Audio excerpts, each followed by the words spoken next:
The wagon wheel hit a frozen rut, and the whole rig shuddered hard enough to rattle Eleanor's back teeth together. She grabbed the sideboard with one hand and reached across with the other to steady the bundle in her lap. Little Rosie, 6 years old, and burning with a fever that had started 3 days back and hadn't let up since. "Mama." That was Thomas, 14, sitting beside her on the bench with the reins in his hands. He'd been driving since noon when Eleanor's arms gave out. He was trying to sound steady, but she could hear the worry underneath it, thin as ice over a creek in early winter. "There's a town ahead. I can see smoke." Eleanor squinted through the gray late afternoon light. Sure enough, past the bare-limbed trees and the rolling white nothing of the valley floor, she could make out the dark smudge of buildings against the sky.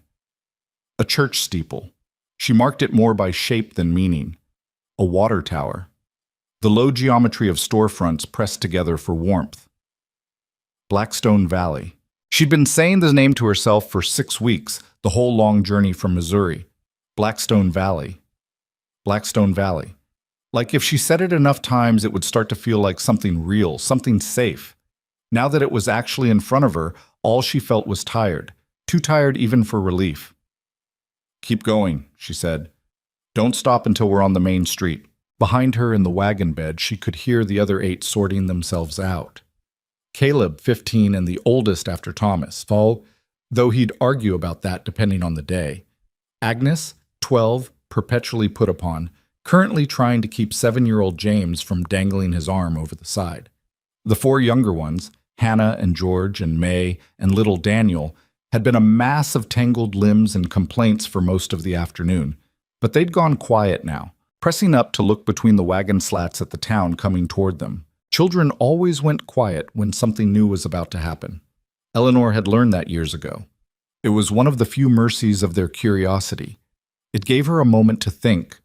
What she was thinking right now was, I don't know this man. She knew the letter. She'd read it so many times the creases had gone soft. My name is Gideon Cross. I own 1,200 acres in Blackstone Valley territory. Cattle operation working well. I am in need of a wife, and you appear to be in need of a situation. I am not a young man, and I make no pretense of romance. But I'm able-bodied, I do not drink, and any children you bring will be fed and housed and treated decently. If this arrangement suits you, write back before November and come before the snow closes the mountain pass. It had suited her. She'd written back, and here she was. The wagon rolled into Blackstone Valley at 4:30 in the afternoon, the light already going amber and thin, and the first thing Eleanor noticed was the cold. Not just the temperature, she'd been cold for weeks, but something else. Something that settled over the main street the way fog settles over water. Thick and gray and hard to see through. The second thing she noticed was the people. There weren't many of them out at this hour, but the ones who were had stopped what they were doing. A woman in a heavy coat outside the general store, a paper-wrapped bundle in her arms, had gone completely still. 2 men talking near the livery stable had turned to watch the wagon pass. A boy no older than Thomas, sweeping a wooden sidewalk in front of what looked like a barber shop, had stopped mid-stroke and was staring openly. Eleanor was used to being looked at. A woman traveling alone with 9 children drew attention wherever she went. But this was different. This wasn't the curious look of people watching something unusual. This was the look of people watching something they recognized, something that concerned them. She sat up straighter on the bench. "Thomas," she said quietly, "keep moving. Don't make eye contact." "Why?" James had heard her from the wagon bed and was already squirming forward to look. "Why can't we make eye contact? Mama, is something—" "James Hartwell, sit back down." He sat. The wagon rolled on. More people noticed them. A woman hanging laundry in the thin, cold air, who went still with a pair of trousers half pinned to the line. An older man in a hat who came to the window of the saloon, not to wave, just to watch. And the watching had a quality to it that Eleanor couldn't quite name. Not hostility, exactly. Not welcome either. Something in between. The look of people who knew something about where this wagon was headed and weren't sure whether to say so. She was still trying to work out what it meant when she heard the horse. It came around from the side street. A big dark bay, well kept, moving at a controlled canter, and the rider pulled up alongside the wagon without calling out. Just drew level and stayed there, matching Thomas's pace. Eleanor turned to look, He was older than she'd expected, though she realized now she hadn't expected anything in particular. Somewhere in his 50s, she would have guessed. A hard-worked 50, the kind that showed in the set of a man's jaw and the weathering of his hands, wide through the shoulders. Not tall in the saddle so much as solid. His hat was plain. His coat was heavy canvas lined with something dark. He had a face that had been lived in hard and put away without being dried out by it, which was less common than people liked to think. He was looking at Rosie. "The child is sick," he said. It wasn't a question. "She has a fever." Eleanor kept her voice even. "It started 3 days ago." He looked at Eleanor then, and she looked back. This was the part she'd been dreading, without knowing she was dreading it. The actual moment of seeing each other, of the arrangement becoming a person. "Gideon Cross," he said. "Eleanor Hartwell." A beat passed. He nodded, once, the way a man nods when he's acknowledged something he's not ready to name yet. "I've got a woman at the ranch," he said. "Came up from the Pueblo last spring, knows something about medicine. She can look at the girl when we get there." He glanced at the line of children visible between the wagon slats. "How many did you say in the letter?" 9. He looked at the wagon again, looked at Eleanor. "All right," he said, and turned the bay toward the far end of town. It was the most inadequate response she could have imagined, and also, she realized as she let out a breath she hadn't known she was holding, somehow exactly right. They were almost clear of town when it happened. A man stepped off the wooden sidewalk directly into the path of the wagon. Not threatening. He didn't reach for anything, didn't raise his voice, just stepped into the street and held up one hand. Thomas pulled the horse to a stop before Eleanor could say anything. The man was well dressed for a frontier town. A good coat, a decent hat, boots that didn't have mud worked permanently into the leather. He was Eleanor's age, perhaps a year or two older, somewhere around 40, with a carefully trimmed beard and the kind of clean-shaved face under it that said he had access to a real barber on a regular basis. His eyes were gray, or something close to gray. Light-colored, anyway. They went to Gideon first, and then to Eleanor. "Mr. Cross." His voice was cordial. Professionally cordial. The kind of cordial that had been practiced until it stopped meaning anything. "I hadn't heard you were expecting company." "Wasn't your business to hear," Gideon said. The man smiled. It didn't reach the gray eyes. "No, of course not." He looked at Eleanor. "Forgive me, ma'am. I don't believe we've been introduced. I'm Victor Blackwell. I serve as judge for this territory." Eleanor's hands were cold inside her gloves. She made herself nod pleasantly. "Eleanor Hartwell. I'm told I'll be Mrs. Cross shortly." Something moved across Blackwell's expression and was gone before she could read it. "Well," he said, "that is something." He looked past her into the wagon bed, at the row of children watching him with the frank unselfconsciousness of kids who haven't yet learned that staring is rude. Something in his face went very still. "Quite a family," he said. "Yes," Eleanor said. "We think so." Another moment, just a hair too long, and then Blackwell stepped back onto the sidewalk. "Welcome to Blackstone Valley, Mrs. Hartwell. I do hope your stay is comfortable." His eyes moved to Gideon. "And uneventful." Gideon said nothing. He turned the bay and rode, and Thomas clucked at the horse and the wagon rolled after him. Nobody spoke for a while. Then Caleb, from behind her, said quietly, "Mama, who was that man?" "A judge," Eleanor said. "Why did he look at Mr. Cross like that?" Eleanor kept her eyes on the road ahead. "I don't know yet." Gideon's ranch was 4 miles south of town, down a road that was more suggestion than fact in the fading winter light. Eleanor sat with Rosie pressed against her side and watched the land open up around them. Rolling fields gone pale under old snow, a dark line of trees along the western edge, and then the buildings themselves coming into view at the end of a long, flat drive. A main house, 2 stories, built with the kind of care that said someone had once wanted it to last. Bunkhouse to the east. Barn with a weather vane shaped like a horse. Fencing that had been maintained. It was more than she had let herself imagine. She hadn't dared to imagine too much. Gideon reined up in the yard and dismounted without ceremony. He called into the barn and a boy of about 16 appeared. Ranch hand, she guessed, moving with the easy efficiency of someone who'd been doing outdoor work since he was young. and took the bay's reins. "Get the wagon horse seen to," Gideon said. He was already walking toward the front door of the house. "And let Marta know she's needed." The boy glanced at the wagon, at the 9 children currently piling out of it with the pent-up energy of people who'd been sitting still for 6 hours, and his face went through something complicated. Then he nodded and went to do as he was told.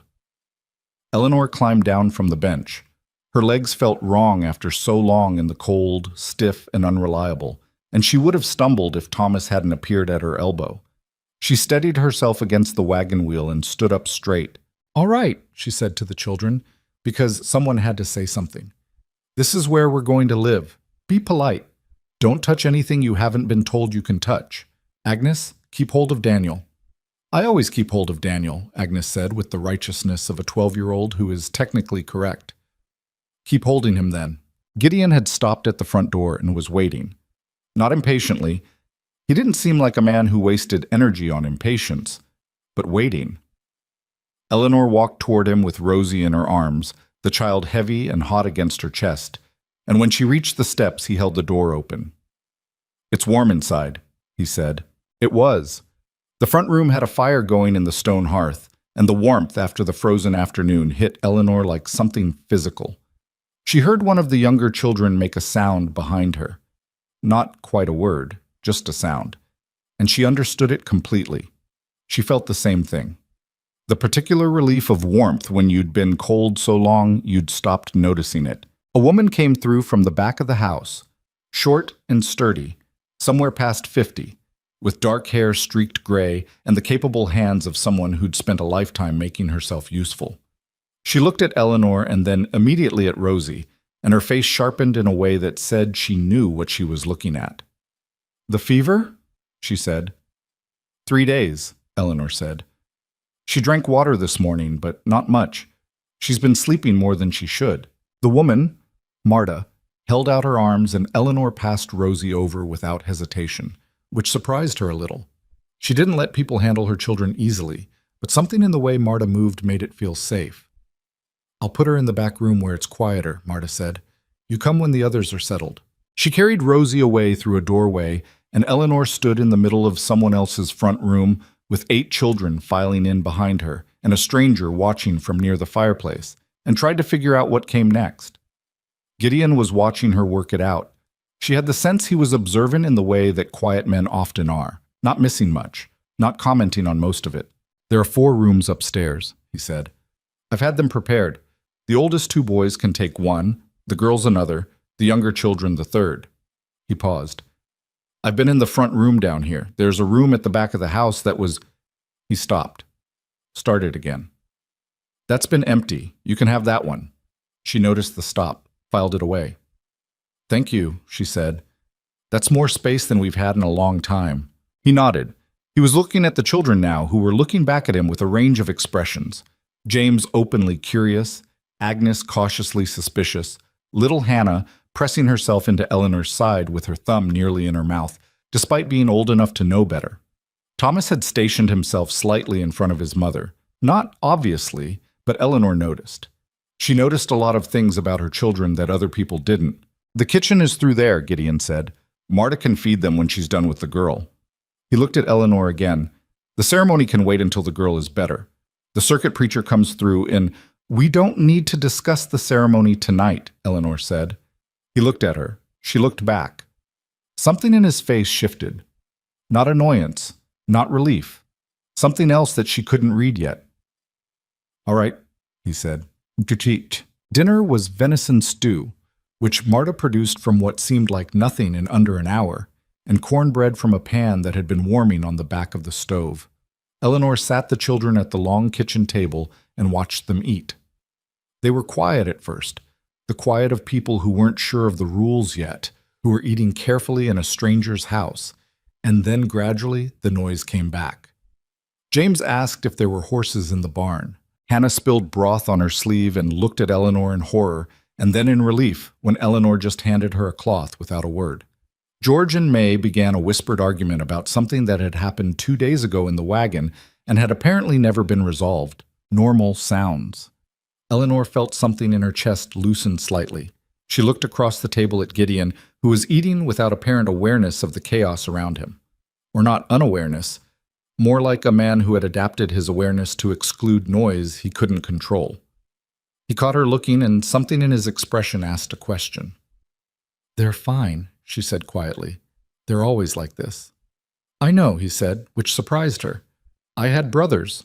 She waited for him to say something more, but he went back to his stew. After dinner, she helped Marta settle the children into rooms and spent a long time sitting beside Rosie's bed in the back room, watching the child breathe. Marta had gotten something into her, willow bark and warm water, she said, and the child had gone back to sleep with a little more color than before, still sick, but not worse. Eleanor sat in the chair beside the bed and let the quiet settle over her. Through the wall, she could hear the muffled sounds of the children getting ready for bed. Thomas's voice saying something firm to James, which meant James was doing something he shouldn't. She should probably go intervene. She would. In a minute. She was still sitting there, not quite asleep, when she heard a soft knock at the door. "Come in." Gideon opened the door and stood in the frame. He looked at Rosie and then at Eleanor. "Marta says she'll be all right," he said. "I think so too." Eleanor straightened in the chair. "Thank you for sending for the woman, for having her here." He was quiet for a moment. Then he said, "I need to tell you something, before tomorrow, before you decide anything." Eleanor looked at him. He came into the room, careful to leave the door open, which she noted because it was either courtesy or habit or something else entirely, and sat in the other chair near the window. He put his elbows on his knees and looked at his hands. "The people in town," he said, "the way they looked at us. I noticed. You'll hear things." He paused. "You'll hear them said different ways by different people, but they'll all come down to the same thing, that my wife died and I had something to do with it." Eleanor was quiet. "Her name was Clara," he said. "We were married 11 years. She was—" He stopped, started more carefully. "She was not a woman who could let things alone. If something wasn't right, she had to know why, and then she had to try to fix it." He was silent for a moment. "She found out that some of the men who ran things in this territory, men in positions of authority, had been taking land from people, from homesteaders mostly, families who didn't have the resources to fight back. She started writing things down, names, dates, what she knew about how it worked. But Eleanor was watching him. His voice was level, but the level was deliberate. She could hear the effort in it. "She died in November 2 years ago," he said. "They said it was an accident, a fall." He looked up then and met Eleanor's eyes. "The sheriff did an investigation and found no evidence of foul play, which was not a surprise because the sheriff is one of the men whose name was in her papers." A long silence. "And the papers," Eleanor said. "Hidden. I don't know where she hid them. She kept it from me, I think because she was afraid, not for herself, for me. She thought if I didn't know, I couldn't be made to say." He exhaled. She underestimated how far they'd go. Eleanor thought of the man on the main street. The gray eyes and the careful smile and the word uneventful laid down like a stone. "Judge Blackwell," she said. Gideon's jaw tightened. "Among others." "He's the one who leads it?" "He's the one with the authority to make it legal. The others, they have money, land, guns. But Blackwell makes it stick. He decides what the law says in this territory, and he decides what gets investigated and what doesn't." Eleanor sat with all of this for a moment. Outside the window, the night was black and cold, and somewhere out in the dark there was a ranch full of children who had followed her here because they didn't have anywhere else to go. She had not come here for a conspiracy. She had not come here to take on the judiciary of a frontier territory. She had come here to get her children through the winter, and then through the next one, and the one after that. She looked at Gideon Cross, the stranger, this man she'd agreed to marry through a letter, and thought about what a woman with 9 children and almost no options actually had the luxury of doing about any of this. "Why are you telling me?" she said. "You could have waited. I might have heard rumors in town and thought nothing of them." "Because you're not stupid," he said, "and because you'd figure it out anyway, and because—" He stopped. "Because you came here with those children trusting that I was what I said I was. You deserve to know what you're actually walking into." She thought about that for a long time. "Who else knows?" she said finally. About what Clara found. I know what she was doing. I don't know what she found specifically or where the proof is. He looked at the window. There may have been others, she told. A friend in town, maybe. Someone she trusted. And Blackwell knows you don't have the papers. He knows I haven't used them. He can't be sure I don't have them, which is, he let that hang, which is part of why he leaves me alone. Mostly. Eleanor looked down at Rosie, who was breathing slower now, more deeply, the medicine doing its work. My children, she said, if I stay, if we go through with this arrangement, they're part of this too. Yes, Gideon said. He didn't dress it up. They are. She appreciated that. She had no patience left for things being dressed up. Tell me, she said, everything you know. From the beginning, don't leave anything out because you think I can't manage it. He looked at her. That will take a while, he said. Rosie's asleep and I'm not tired, Eleanor said. Start talking. He talked for nearly 2 hours. He told her about the land disputes that had started, as best he could trace, about 8 years ago. Small homesteaders, mostly. Families who'd come out on the government's land grant program. People who'd filed the right papers and worked the land and done everything they were supposed to do. Slowly, quietly, they'd begun to lose their claims. Not through violence, not usually, through paperwork. Surveys that came back with different borders than the originals. Land office records that had been amended or lost or simply ignored. Legal judgments from a territorial court that consistently found against the homesteaders and for the larger interests.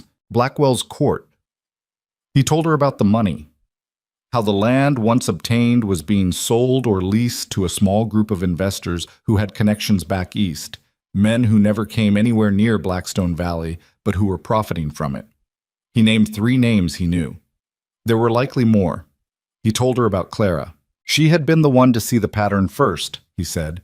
He'd seen pieces of it, had his own suspicions, but Clara had a mind for systems, for how things connected, and she had put it together in a way he hadn't managed. She'd spent a year, maybe more, quietly gathering evidence, talking to the families who'd lost their land, finding the papers that didn't match up, building the case. She'd been careful. Gideon thought she'd been careful enough.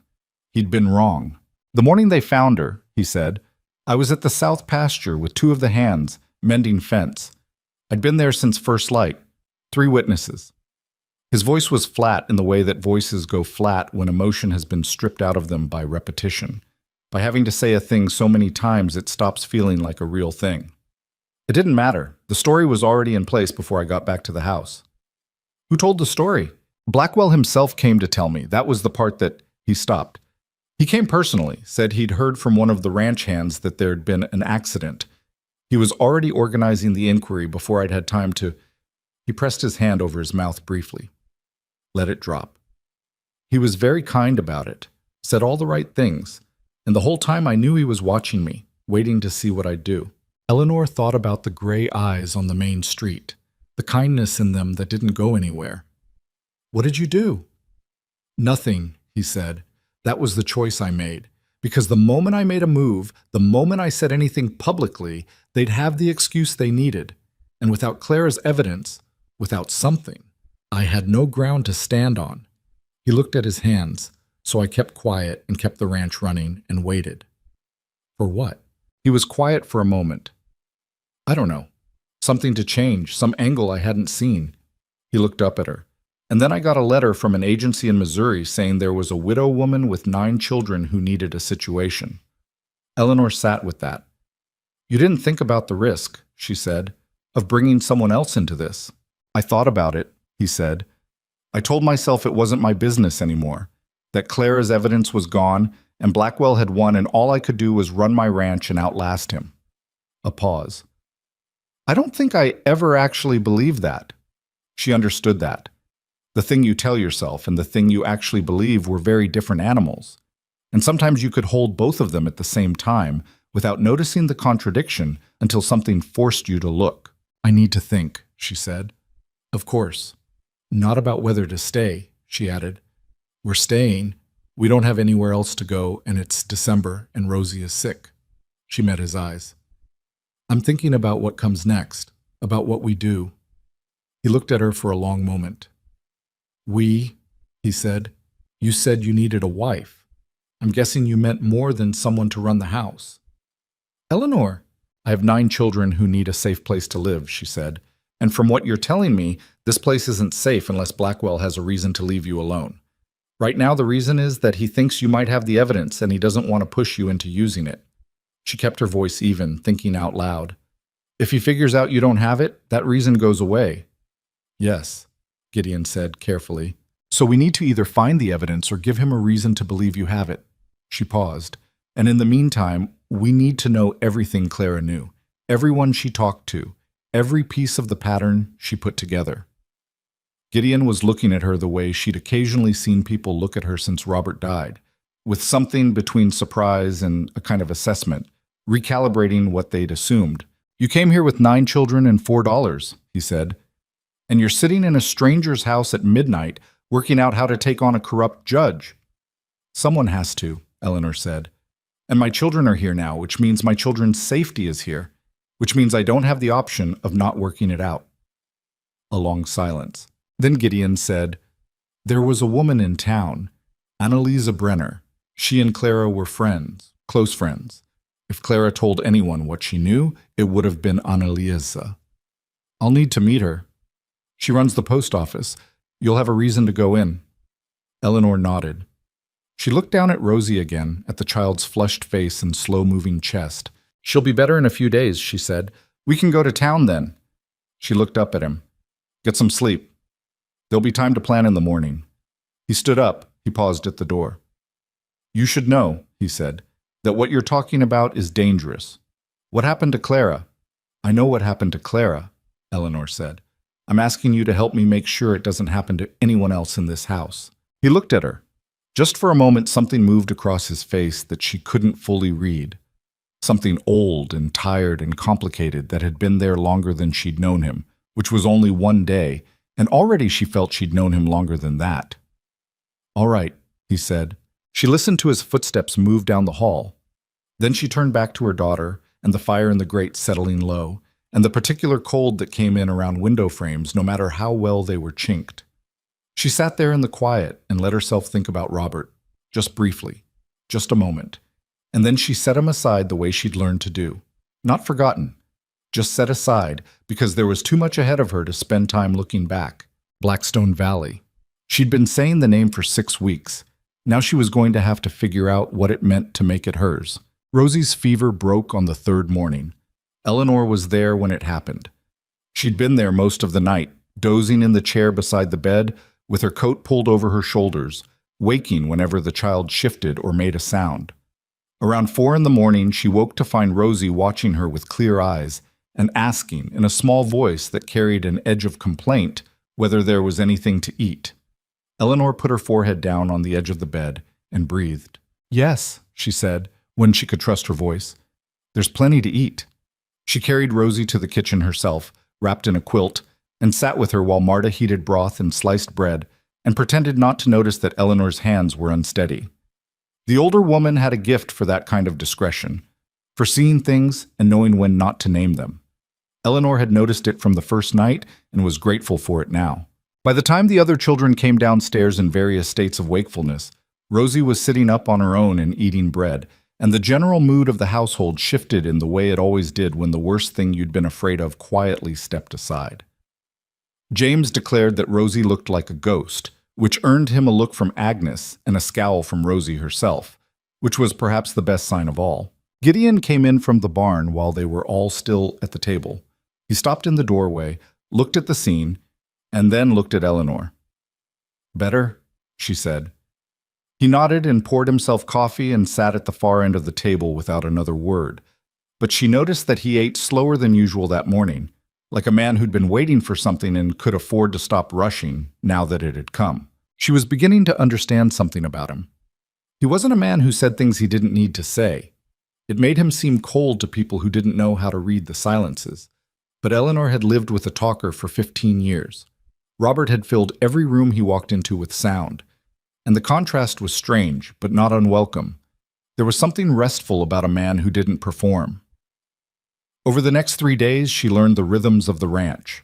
The hands, 4 of them, not counting the boy Owen, who managed the barn, kept to their own routine, and gave Eleanor and the children a wide berth that was polite rather than cold.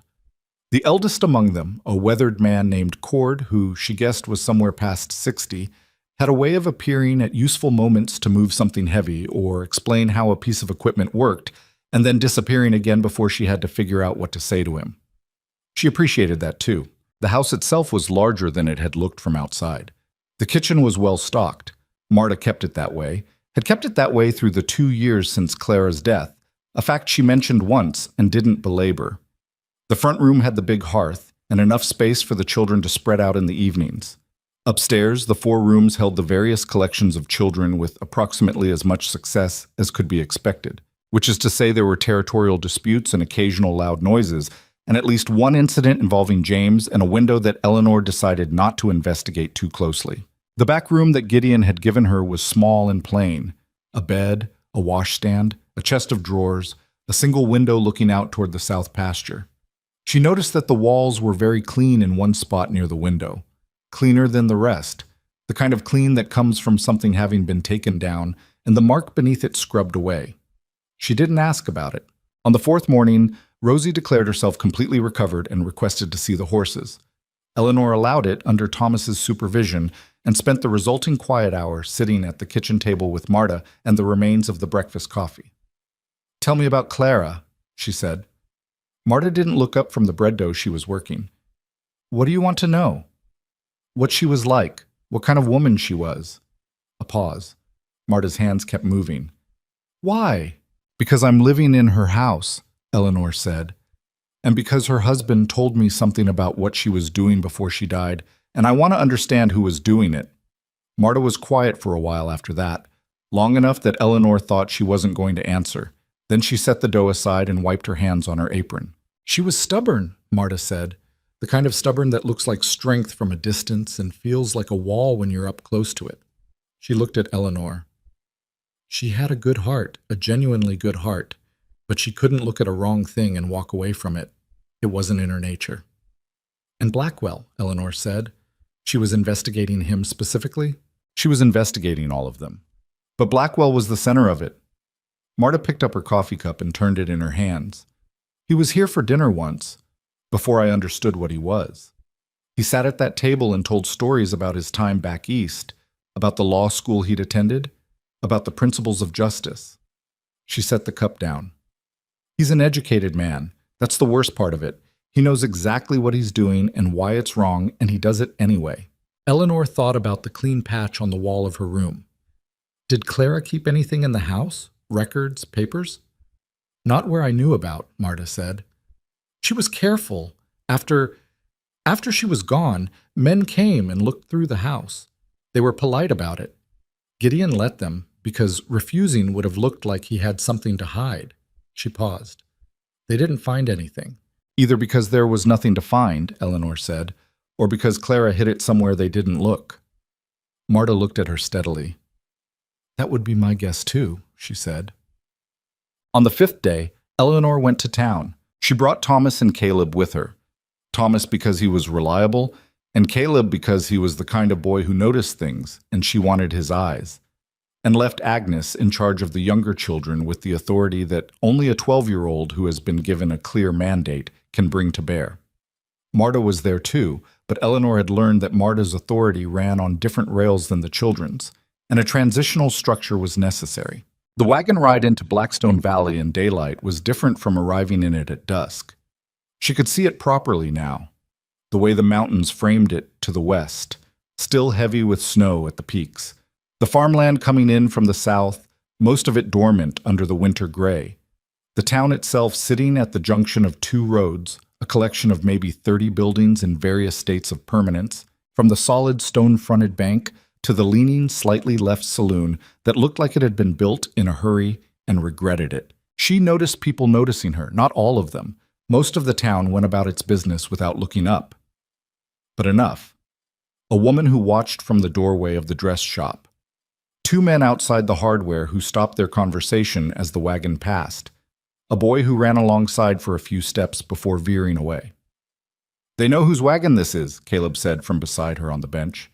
He said it the way he said most things. "A statement? Not a judgment, just the thing he'd observed. Yes, Eleanor said. They do. The post office was in the back half of a building that fronted as a general goods store, separated from the main floor by a half wall with a hinged counter and a line of letterboxes behind. The woman working the counter when Eleanor came through the door was somewhere in her late 30s, with the kind of face that had been handsome and was now something more interesting than handsome. Character laid down over the good bones like layers of finish on old wood. She had brown eyes that went very still when Eleanor walked in. I'm Eleanor Hartwell, Eleanor said. She said it quietly because the store had 2 other customers and she had no way yet of knowing what those people knew or whose side they leaned toward, or whether sides were even the right way to think about it. I believe you knew Clara Cross. The woman's expression didn't change exactly, but something moved through it like wind moves through grass, a ripple that passed and left everything in a slightly different position. Annalise Brenner, she said. I run the post. She glanced at the 2 other customers, a man looking at nails in a bin, a woman examining bolts of cloth, and back at Eleanor. I have packages to sort in the back. Could you give me a moment? Eleanor nodded. Annalise came around the counter and led her through the half-wall door and into a narrow back room lined with cubbyholes and stacked crates. It smelled like paper and wax, and the particular dusty warmth of a room that doesn't get cold because it has too many things in it. She turned around and looked at Eleanor with those careful brown eyes. He sent you to talk to me, she said. Gideon told me you were Clara's friend, Eleanor said. He didn't ask me to come. I decided to myself. Annalise studied her for a moment. You got here 5 days ago. The whole town knows about it. I imagine they do. Do you know what you're in the middle of? Gideon told me, Eleanor said, about the land claims, about Blackwell, about Clara. Annalisa sat down on a crate slowly, the way a person sits when they suddenly need to put their weight somewhere. He told you about Clara, she said.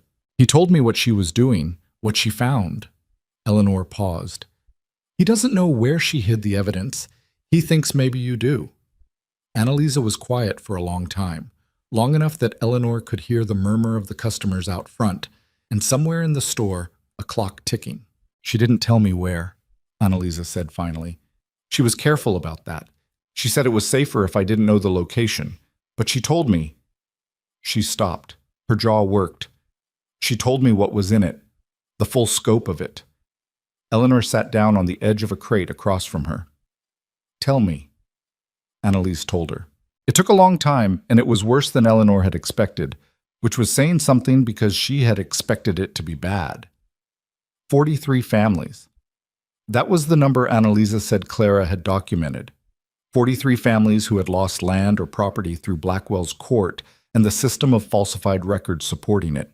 Some of them had left the territory entirely, drifting west to try again somewhere else. Some had stayed and found work as hands on the very land that had been taken from them, which was its own particular cruelty. 3 that Clara had found had died. Not killed exactly, or not obviously, but died in the way that people die when they've lost everything and have nothing left to sustain them through a hard winter. The money, across all of it, ran into figures that Eleanor couldn't hold in her head easily. Land in the valley had become increasingly valuable as the railroad pushed westward, which was a fact Blackwell had apparently understood earlier than most. The investors back east were a small group, 5 men. Clara had identified 4 of them by name, who had been quietly purchasing the territory's best land for a fraction of its actual value through a network of shell transactions that ran through 3 different territories and required considerable legal expertise to trace, which was where Blackwell's particular usefulness came in. He doesn't just make the court decisions, Annalisa said. He designs the whole mechanism. He knows what paperwork to alter and what to leave alone. He knows which records to lose and which to keep. He knows how federal land oversight works and where the gaps are. She looked at her hands. Clara said he was the most dangerous kind of corrupt man. Not because he's ruthless, though he is, but because he's meticulous. He doesn't make mistakes. Clara found proof despite that. Clara was more meticulous than he was. Annalise's voice had something in it that was grief worn smooth by time. She was the only person I've ever known who could out-detail him, and he knew it. Toward the end, she told me she thought she was being watched, that things were moving faster than she'd planned. She didn't stop, Eleanor said. No. A pause. I told her to. I said whatever she was building, it wasn't worth... She stopped. She said that the families who'd lost their land couldn't stop. They didn't get to decide it wasn't worth it. So she didn't either. Eleanor sat with that for a moment. The proof she gathered, she said. She hid it somewhere it survived. Whatever happened after, the men going through the house, they didn't find it, which means it's still somewhere. That's what I believe, Annalisa said. She was too careful for it to just be gone. Do you have any idea where she would have chosen? What kind of place? Annalise thought. She used to say that the safest place to hide something was somewhere the people looking for it wouldn't look. Not because it was inaccessible, but because it wouldn't occur to them. She looked up. She said Blackwell and his kind thought like powerful men. They'd look in places where a woman with resources would hide things. Strong boxes, lawyers' offices, banks. They wouldn't think about ordinary places. Eleanor turned that over. Ordinary places, she said. That's all she said about it. They sat for a moment in the close warmth of the back room with all its paper and dust. I need to ask you something, Annalisa said, and I need you to be honest with me. All right. Why are you doing this? She wasn't unfriendly. She was just direct, the kind of direct that comes from having had too many things sugar-coated and then gone bad underneath. You came here for shelter, for a safe place to keep your children. You don't owe Clara anything. You don't owe this valley anything. Why are you putting yourself in the middle of this? Eleanor thought about how to answer that. She could have said the easy version, that it was the right thing to do, that justice mattered, the kind of thing that sounds true because it is true, and also because it costs nothing to say. But Annalise was looking at her like a woman who had heard easy versions before. Because my children live here now, Eleanor said, and this place isn't safe until Blackwell is gone. And I can either wait and hope he leaves us alone, or I can help make sure he doesn't have the chance to hurt anyone else the way he hurt Clara. She paused. I'm also not a woman who does well with waiting. Annalise looked at her for a long moment. Then something in her face shifted. Not quite a smile, but something adjacent to one. The look of a person who has been holding a weight alone for a long time and has just found someone willing to take an end of it. I have things, Annalisa said. Not the core evidence. I don't have that. But notes Clara sent me over 2 years. Letters. Things she wrote down that she thought I should know in case... She stopped. In case she couldn't finish it herself. Can I see them? Not here. Annalisa stood. Come back Thursday. Come alone. Come to the back door. Eleanor nodded. She said goodbye to Annalise and went back through the store and found Thomas and Caleb waiting outside with the patient tolerance of boys who have been made to wait for things they don't fully understand. She said nothing on the ride home except to ask Caleb what he'd seen in town while she was inside. He told her. He'd been watching, as she'd expected. He had a good eye and a good memory, and he gave her a quiet accounting of who'd been out, who'd gone in and out of the courthouse at the end of the main street, whether any of the men she'd described to him from Gideon's account had been visible. One of them had. A man named Hollis, who worked in some vague capacity for the land office, and whose name Gideon had mentioned as one of the people Blackwell used to handle the administrative side of the scheme. He'd come out of the courthouse with another man Caleb didn't recognize, talked for a few minutes, and then both had gone separate ways. Was he looking at you? Eleanor asked. He looked at the wagon, Caleb said. Then at me. Then away. He paused. He looked away too fast. Eleanor filed that. When they got back to the ranch, Gideon was in the yard talking to Cord about something that involved the fence line on the north pasture. He broke off when the wagon came in and looked at Eleanor. She gave him the smallest nod, the kind that means later, and he understood it. They talked after supper, after the children were in bed. Eleanor sat at the kitchen table and laid out what Annalise had told her. The 43 families, the investors, the mechanism, Blackwell's particular role in designing the whole apparatus. Gideon listened without interrupting. He was good at that. He had the stillness of a man who had learned that talking over someone was how you missed the parts that mattered. When she finished, he said, she had more than I knew. Clara went deeper than she told you, Eleanor said. She was protecting me. He said it without bitterness, which Eleanor thought was hard-won. Bitterness would have been the easier response. Maybe. Or maybe she was afraid that if you knew the full scope of it, you'd try to stop her. He thought about that. Yes, he said. I would have. Thursday I'm going back to see Annalise. She has letters, notes, things Clara sent her. Eleanor wrapped her hands around her coffee cup. If we can piece together enough of what Clara knew, reconstruct the evidence, or find enough to know where she hid the rest of it, we might have something we can take to federal authorities, bypassing Blackwell's court entirely. Blackwell has friends in the federal circuit, Gideon said. He may have, but the federal circuit is larger than this territory, and 43 families is a number that's hard to ignore if it's in front of the right people. She met his eyes. Clara built this case methodically. Even without the original documents, if Annalise's materials are detailed enough, we may be able to make the case through secondary evidence. Gideon was quiet. He turned his coffee cup on the table, a slow rotation, once. Hollis saw Caleb today, Eleanor said. Recognized the wagon. Cord told me. He has sources in town. He stopped rotating the cup. They'll report it to Blackwell, that you went to town. I was running errands, getting post. That's what I'll say if anyone asks. It won't be enough to raise suspicion by itself, Gideon said. But if you go back to see Annalise, Thursday, I'll be careful. Eleanor. He said her name in a particular way. Not sharp, not soft. Direct. Like a hand placed on a surface to stop something from sliding. These men are not. I know what they are, she said. I know what they did to Clara. Then you know what they're capable of. Yes. She looked at him steadily. Which is why I intend to move faster than they're expecting. He looked at her for a long moment. You're going to do this regardless of what I say, he said. Not a question, and not quite resignation either. I'm going to do this, Eleanor said, because it needs doing. And because my children are here, and I need this place to be safe for them. Those two things are equally true, and I'm not separating them. Another silence. The fire settled in the hearth. All right, he said.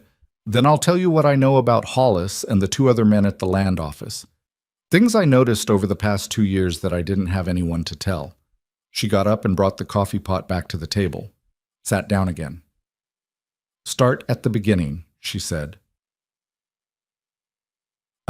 The following days moved in the particular way of days when you are waiting for something and cannot hurry it.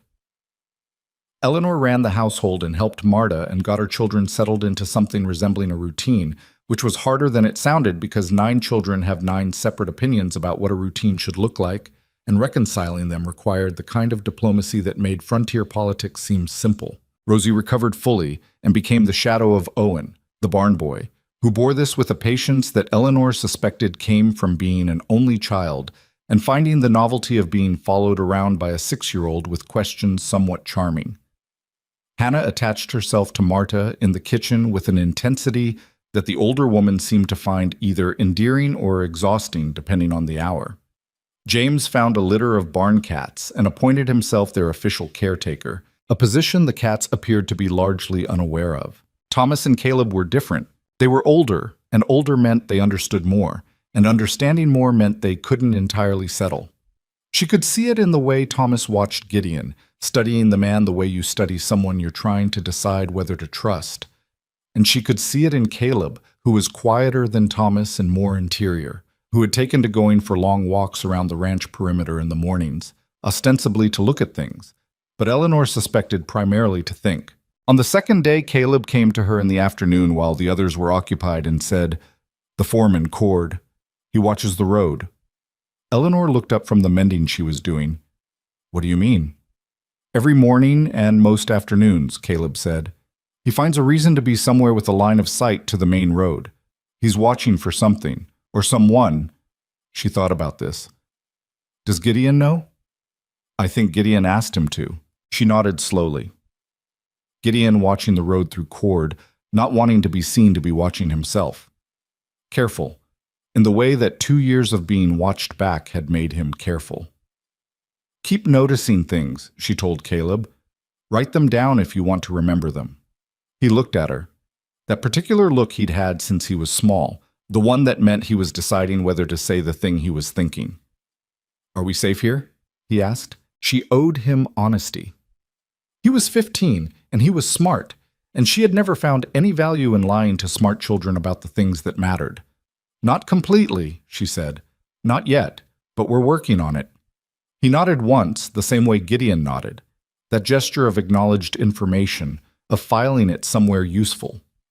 She wondered when he'd picked that up, then realized it had probably always been there. On Wednesday night, the temperature dropped sharply, and by Thursday morning there was new snow on the ground. Not deep, just a few inches, but enough to make the road into town uncertain. Eleanor decided to go anyway, and Gideon didn't try to talk her out of it, which she took as a sign that he was learning how she worked. She went alone, as Annalise had said.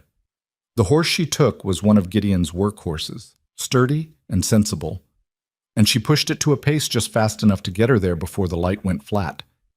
The back door of the building that held the post office opened onto a narrow alley between it and the feed merchant next door. Annalise was waiting for her, standing in the doorframe with a look on her face that was not quite worry, but not worry either. "Come in fast," she said. Eleanor came in fast. The door closed behind her. The back room was dimmer than before, most of the light cut off by the overcast sky outside the small window. Annalisa went to one of the stacked crates in the corner and moved 3 of them aside with the practiced efficiency of someone who had moved them before, many times, and would need to move them back quickly. Behind them was a flat board against the wall that she slid aside to reveal a shallow space in the wall itself. Not a built-in cavity, more like a gap between the original plank wall and a secondary layer that had been added later, maybe a foot deep, maybe 18 inches high. She reached in and brought out a bundle wrapped in oilcloth and tied with twine. Eleanor's hands were steady as she took it. Inside the oilcloth was a stack of folded papers, some of them letters in a small, precise hand, some of them what looked like lists, and 3 of them larger sheets covered in what appeared to be a kind of organizational diagram. Lines connecting names and dates and numbers. "She sent me these in batches," Annalisa said, "over about a year and a half. I don't think she sent me everything. This is the portion she thought I could hold safely, but it's detailed." Eleanor looked at the top letter. The handwriting was careful and compact, the kind of writing that comes from someone who thinks before they put pen to paper. "Annie, I am sending you the 3rd set. I want you to understand what you are holding so that if something happens, you will know how to use it. The names on the large sheets are arranged by function, not by importance. Blackwell is at the center, but he is not the beginning. The investors came first. I have their names, but not yet the documentation that ties them directly to the land transfers. That documentation exists, and I know where to find it. I have not yet retrieved it because I am not yet ready to move, and I need to be ready before I do. When the time comes, I will tell you where to go. Until then, hold these where no one would think to look for a woman's private correspondence." Eleanor read it twice. The documentation exists, and I know where to find it, which meant the core evidence wasn't hidden on the ranch or in town. It was somewhere else. A 3rd location that Clara had identified but not reached, or had reached and hidden without ever telling Annalisa. She looked up at Annalise. "Did she ever tell you? When the time came?" Annalisa's face answered before she spoke. "No," she said quietly. "She died before she was ready." Eleanor folded the letter carefully and set it on top of the others. "I need to take these," she said. Annalise nodded. She had already known this would happen. "Be careful with them," she said. "They're all I have left of her in some ways." Eleanor wrapped the bundle back in its oilcloth and put it inside her coat, against her body where it wouldn't shift. She thought of 43 families. She thought of the clean patch on the wall in her room. She thought of Gideon at the kitchen table turning his coffee cup around and around. She thought of her 9 children upstairs in beds, finally warm, finally still, in a place they were just beginning to believe might actually hold them. "I'll be careful," she said. She came out of the alley and turned the horse toward home and rode through the thin winter light with Clara's letters pressed against her chest, her mind already turning over what it meant, what it changed, what it didn't, and what the next move had to be. She was almost clear of town when she saw Hollis. He was coming out of the land office, and he stopped when he saw her.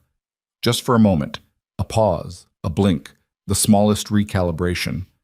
Then he tipped his hat, the way men do, and went the other way. Eleanor kept her expression easy. She nodded back and rode on. But her heart was going harder than the horse's pace warranted, and she didn't let herself look back because looking back was how you told someone they'd rattled you, and she was not about to give him that. She rode home through the cold and the thin snow, And when the ranch came into sight at the end of the drive, she let out a breath she'd been holding for 4 miles.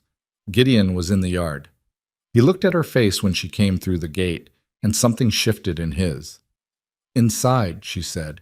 "I need to show you something." She dismounted and handed the horse to Owen without breaking stride, and Gideon followed her in. She put Clara's letters on the kitchen table between them, and for the next 2 hours they read through everything together, Gideon's face going through a series of things she chose not to watch too closely. It was private, what showed in a man's face when he read his dead wife's handwriting. She gave it to him by looking at the papers instead. When they finished, the kitchen was quiet for a long time.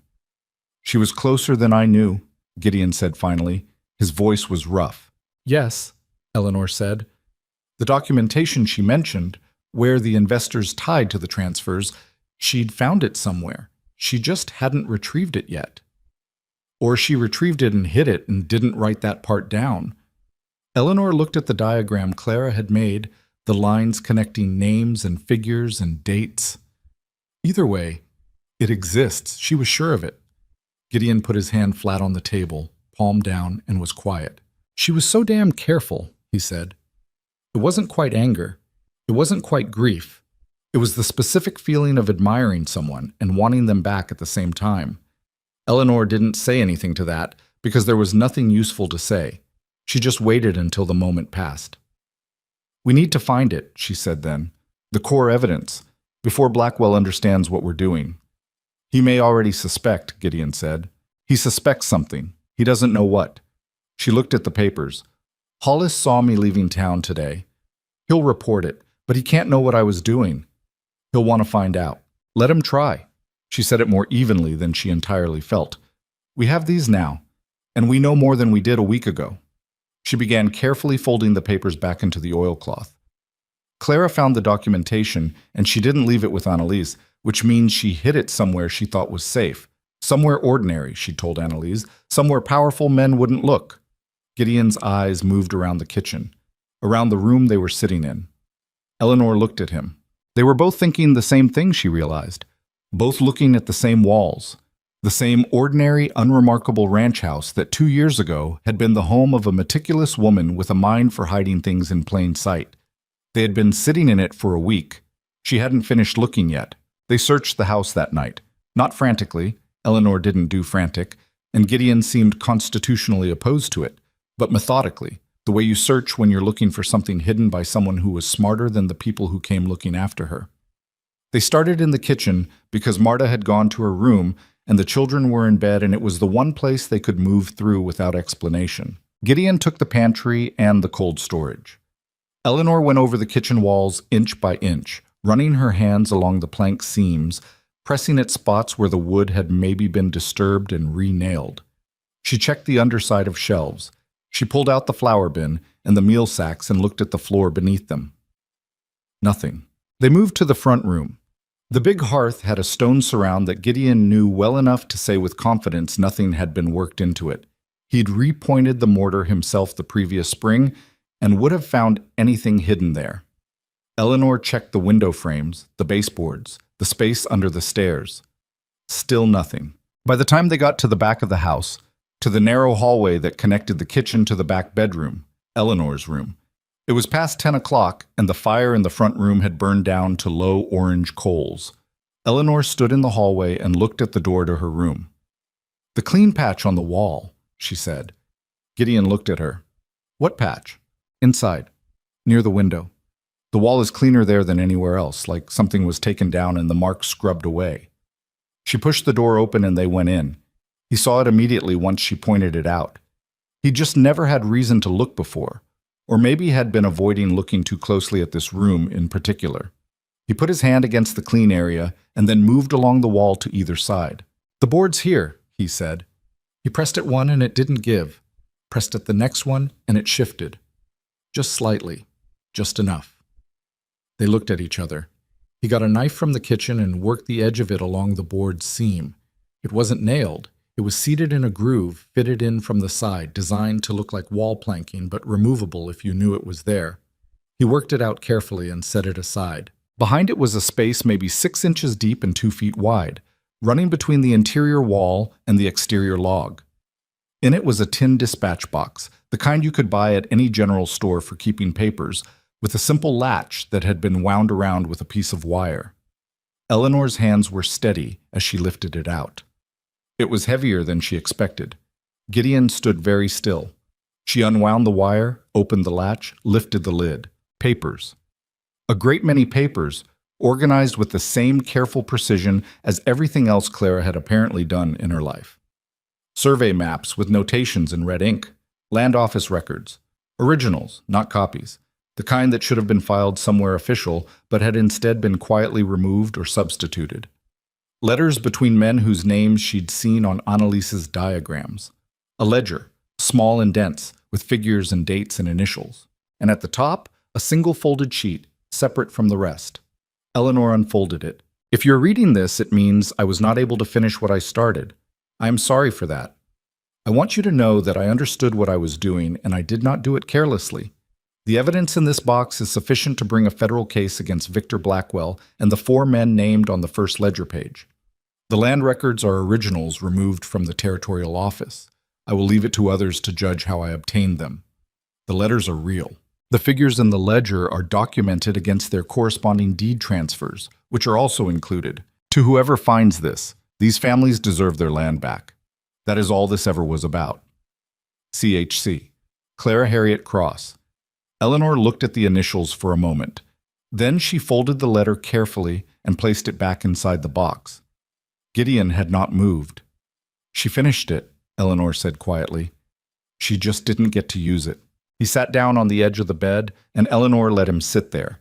Let the silence be what it needed to be. She put the lid on the box and set it on the washstand and went to the window and looked out at the dark yard and the darker tree line beyond it, and thought about a woman she'd never met who had done a thing she understood completely, had kept going even when she'd known the risk, had built something careful and complete, and then hidden it where she hoped it would be found by the right people at the right time. After a while, Gideon said, "We need to get that to federal authorities." "Yes," Eleanor said. "We need to figure out how, quickly, and without Blackwell knowing what we have until it's too late for him to do anything about it." She turned from the window. He was looking at her with an expression she was getting better at reading. Not quite trust, not quite not trust, but the particular look of a man reassessing what he thought he knew about his own situation. "I know someone," he said, "a federal marshal. He came through the territory about 3 years ago, before Clara died. He and I spent a few days riding the North Line together. There'd been some trouble with cattle theft, and he was investigating it. We got along. He's based in Denver. Can you reach him directly, without it going through the local circuit? If I write to the federal marshal office in Denver directly, and I mark it to his attention, yes, Blackwell doesn't have reach that far. How long would it take? Letter takes 2 weeks to get there. Response takes 2 weeks back, even if he moves immediately. That's a month, Eleanor said. At least.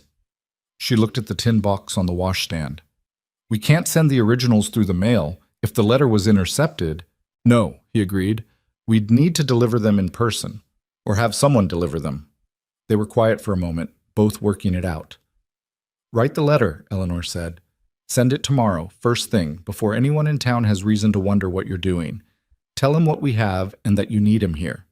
In the meantime, we keep the box hidden and we act like nothing has changed. And if Blackwell moves before the marshal arrives... Eleanor didn't answer immediately. That was the part she hadn't worked out yet, and she wasn't going to pretend she had. We'll cross that when we reach it, she said. Go write the letter. The next 2 weeks were a particular kind of hard. The hard of knowing something dangerous and not being able to act on it directly, of going about ordinary life with something extraordinary locked away in a tin box. Gideon sent the letter. Cord reported that Hollis had been seen watching the ranch road twice in 1 week, always from a distance, never approaching. Eleanor told the children nothing specific but watched them more closely, calculating without meaning to, which of them could run fast, which were sensible under pressure, which would freeze. Thomas, she thought, would hold. Agnes, too, in her determinedly capable way. Caleb she was less certain about, not because he was weak, but because he was the kind of person who thought so hard about what the right thing to do was that he sometimes locked up in the middle of doing it. She'd seen it happen twice since they'd arrived. He'd be fine once he started moving. The trick was getting him moving. She and Gideon had settled into something over those weeks that she didn't have a name for yet. Not the arrangement they'd agreed to in the letter, that formal contract of need meeting need, but something that was being built out of the daily practice of being in the same house, making the same decisions, watching each other handle things. He was not Robert. Robert had been warmth and talk and generosity with himself in a way that Gideon simply wasn't. But there was something in Gideon that she'd come to recognize as its own kind of reliability. A consistency of character that didn't depend on mood or circumstance, that was just there the same way the walls were there. She'd stopped noticing the walls, which meant she'd stopped worrying about whether they'd hold. They hadn't had another long late-night conversation like the first two. They didn't need to.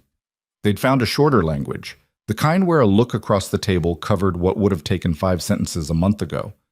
She wasn't sure when that had happened. On a Thursday afternoon, 3 weeks after Gideon's letter had gone out, Cord came in from the road at a controlled trot that was faster than his usual pace. Eleanor saw him from the kitchen window and was on the porch before he'd finished dismounting. "Ryder came from town," Cord said. He was breathing a little harder than riding at that pace should have required, which meant he'd been tense before he started. Went to Blackwell's office first, then came out to the road. He was asking someone directions. Directions to where? Cord looked at her steadily. "Out here." Eleanor went inside and found Gideon. They had 20 minutes, maybe 30, before whoever it was arrived. Eleanor went to her room and moved the tin box. She'd moved it twice since the first night, once to under the floorboard beneath the bed, once to a less obvious spot she'd found in the barn, in the false bottom of an old feed box. Now she took it from there and thought fast. She ended up putting it in the most ordinary place she could think of, in the bottom of the trunk in her room, underneath a layer of children's winter clothes waiting to be mended. Not clever exactly, but ordinary, Clara's logic. She was back in the kitchen when the writer arrived. He was a young man, mid-20s maybe, with the official look of someone who'd been sent to do something he'd been told was routine. He introduced himself as a deputy from the county seat, which was 3 territories over and had a different sheriff than Blackwell's pocket. He said there was a legal matter concerning the deed to Cross Ranch, and that Judge Blackwell's court had issued a notice requiring Gideon's appearance at 9 o'clock the following morning. He handed Gideon an official-looking document. Gideon read it. His face did not change. "What legal matter?" Eleanor asked, before Gideon could respond. The deputy glanced at her. "Ma'am?" "What is the legal matter?" she said. "That requires my husband's presence in court tomorrow morning." She let the word husband land deliberately, even though the ceremony hadn't happened yet. She wanted it on record, in this young man's memory, that she considered herself part of this household. "A complaint has been filed," the deputy said, "regarding a land boundary dispute. The notice just requires Mr. Cross's appearance to give testimony." "A land boundary dispute," Eleanor repeated. "With whom?" "I'm not able to say, ma'am. I just deliver the notices." After he left, Gideon set the paper on the table and looked at it. "It's not a boundary dispute," Eleanor said. "No," he agreed. "It never is." "What will it be?" He was quiet. "If Blackwell is ready to move openly, it will be an accusation, something he can use to have me held, removed from the ranch." He picked up the paper and folded it carefully. "Or it could be a warning, a way of saying we know you're doing something and this is your chance to stop." "Which do you think it is?" He thought about it honestly. "I don't know. I don't know what they've seen or what they suspect." He set the paper down again. "If they figured out that you went to see Annalise, they can't know what Annalise gave me." "No, but if they suspect it." The kitchen door opened and Caleb came in, smelling of cold air and hay from wherever he'd been, and stopped when he read the room. "What happened?" he said. Eleanor looked at him. 15 years old, sharp eyes, steady hands, the particular combination of qualities that she'd been taking for granted. Because he was her son, and she'd watched them develop gradually and hadn't stepped back recently to see what they'd added up to. She picked up the notice and handed it to him. "Read that." He read it. Then he read it again, which was how he processed things. Once fast, once slow, the second time for what was underneath the first. "This isn't about a fence line," he said. "No," Eleanor said. "So what is it?" Gideon looked at Eleanor. Eleanor looked at Caleb. "Sit down," she said. There's something I need to tell you. She told him everything. Not summarized, not softened. The full account, from Clara's investigation to the tin box to the letter Gideon had sent to Denver. Caleb sat across the table and listened with the same quality of stillness she'd seen in Gideon, which had apparently been in her son all along, and she just needed the right circumstances to see it clearly. When she finished, he said, "The marshal. Have you heard back?" "Not yet." "It's been 3 weeks." "I know." He turned the notice over in his hands. "If they take Gideon tomorrow, if this is an arrest, not a hearing, you lose the ranch. They can say it's administrative hold or contested ownership or anything they want, and the evidence is here." "Yes," Eleanor said, "and the children are here." "Yes." He set the paper down. He looked at Gideon. "How far is Denver?" Gideon was very still. 4 days hard ride, maybe 3.5 if the weather held. But the mountain pass. What about the mountain pass? Gideon glanced at the window. The sky had gone the particular color it went when a front was building in from the northwest. The color Eleanor had been watching with increasing attention for 2 days. "There's a storm coming," Gideon said quietly. "Could close the high pass for a week if it's a bad one." Caleb was quiet for a moment. Then he said, "If someone left tonight and rode fast, they could be through the pass before the storm hit. Maybe." "Caleb," Eleanor said. "I'm not saying I should go," he said. "I'm saying it's the option. You're 15. "I know the mountains," he said. "Owen taught me the North Trail last week, and I can ride well enough." He met her eyes, not defiantly. He was past the age of defiance and into something more measured. "Mama, if Gideon goes to that courthouse tomorrow and doesn't come back, what do you do?" Eleanor sat with that. It was the question she'd been turning over since the deputy left. The one she hadn't said aloud yet because saying it aloud meant choosing. "There's another option," Gideon said. "I go tomorrow. I hear what Blackwell has to say. If it's truly a boundary dispute, a pressure move, I cooperate and come home and we wait for the marshal." "And if it's not?" Caleb said. Gideon didn't answer. "Then he's in a cell," Caleb said. "And Blackwell's men come here for the evidence. And we have nothing to defend ourselves with because the one man with legal authority in this territory is the man trying to take everything." The kitchen was very quiet. Eleanor stood up from the table. She walked to the window and looked out at the sky. That gray-green color, the clouds building on the northwest ridge like something patient and enormous gathering itself. She turned around. "Gideon goes tomorrow," she said. "He cooperates, doesn't give Blackwell any reason to escalate." She looked at Caleb. "And tonight, you ride for Denver." Caleb's face went very still. Not scared. He was scared. She could see that. She could always see that in him no matter how still he went. But past scared into the place where fear becomes a thing you factor in rather than a thing that decides. "Tonight," he said. "If the storm hits the pass tomorrow morning, you need to be through it tonight." She sat back down. "You'll take the box. Wrapped in oilcloth, in your saddlebag. You'll take Owen with you as far as the mountain road. He knows the trail better than you do. And then Owen comes back and you ride alone." "Why not Cord?" Caleb asked. He wasn't arguing against going, he was thinking. "Because Cord needs to be here," Gideon said. He was watching Eleanor with an expression she didn't stop to interpret. "And because Cord is known, a middle-aged ranch hand riding hard for Denver the night before a court hearing would be noticed. A boy riding out. People see what they expect to see. A boy on an errand, running messages." Caleb looked down at his hands. Then he looked up. "What do I say when I get there?" he said. "To the marshal." Eleanor got up and went to the front room and came back with paper and a pen. She sat down at the table. "I'm going to write a letter," she said. "To Marshal." She looked at Gideon. "Aldrich Raines," Gideon said. "To Marshal Raines. You'll give it to him directly. You'll tell him who you are and who sent you and what you're carrying, and you won't give any of it to anyone else. Not a deputy, not a secretary, not anyone who says they'll pass it along. Raines directly. Can you do that?" "Yes," Caleb said. He said it the way he said things when he meant them. Flat, no ornamentation. "You eat first," Eleanor said, "and you sleep 2 hours. I'll wake you at midnight." "Mama, 2 hours. You'll be riding through the night. You need to rest first." She was already writing. And you do not take unnecessary risks on the mountain. You understand me? If the trail is impassable, you turn back. We'll find another way.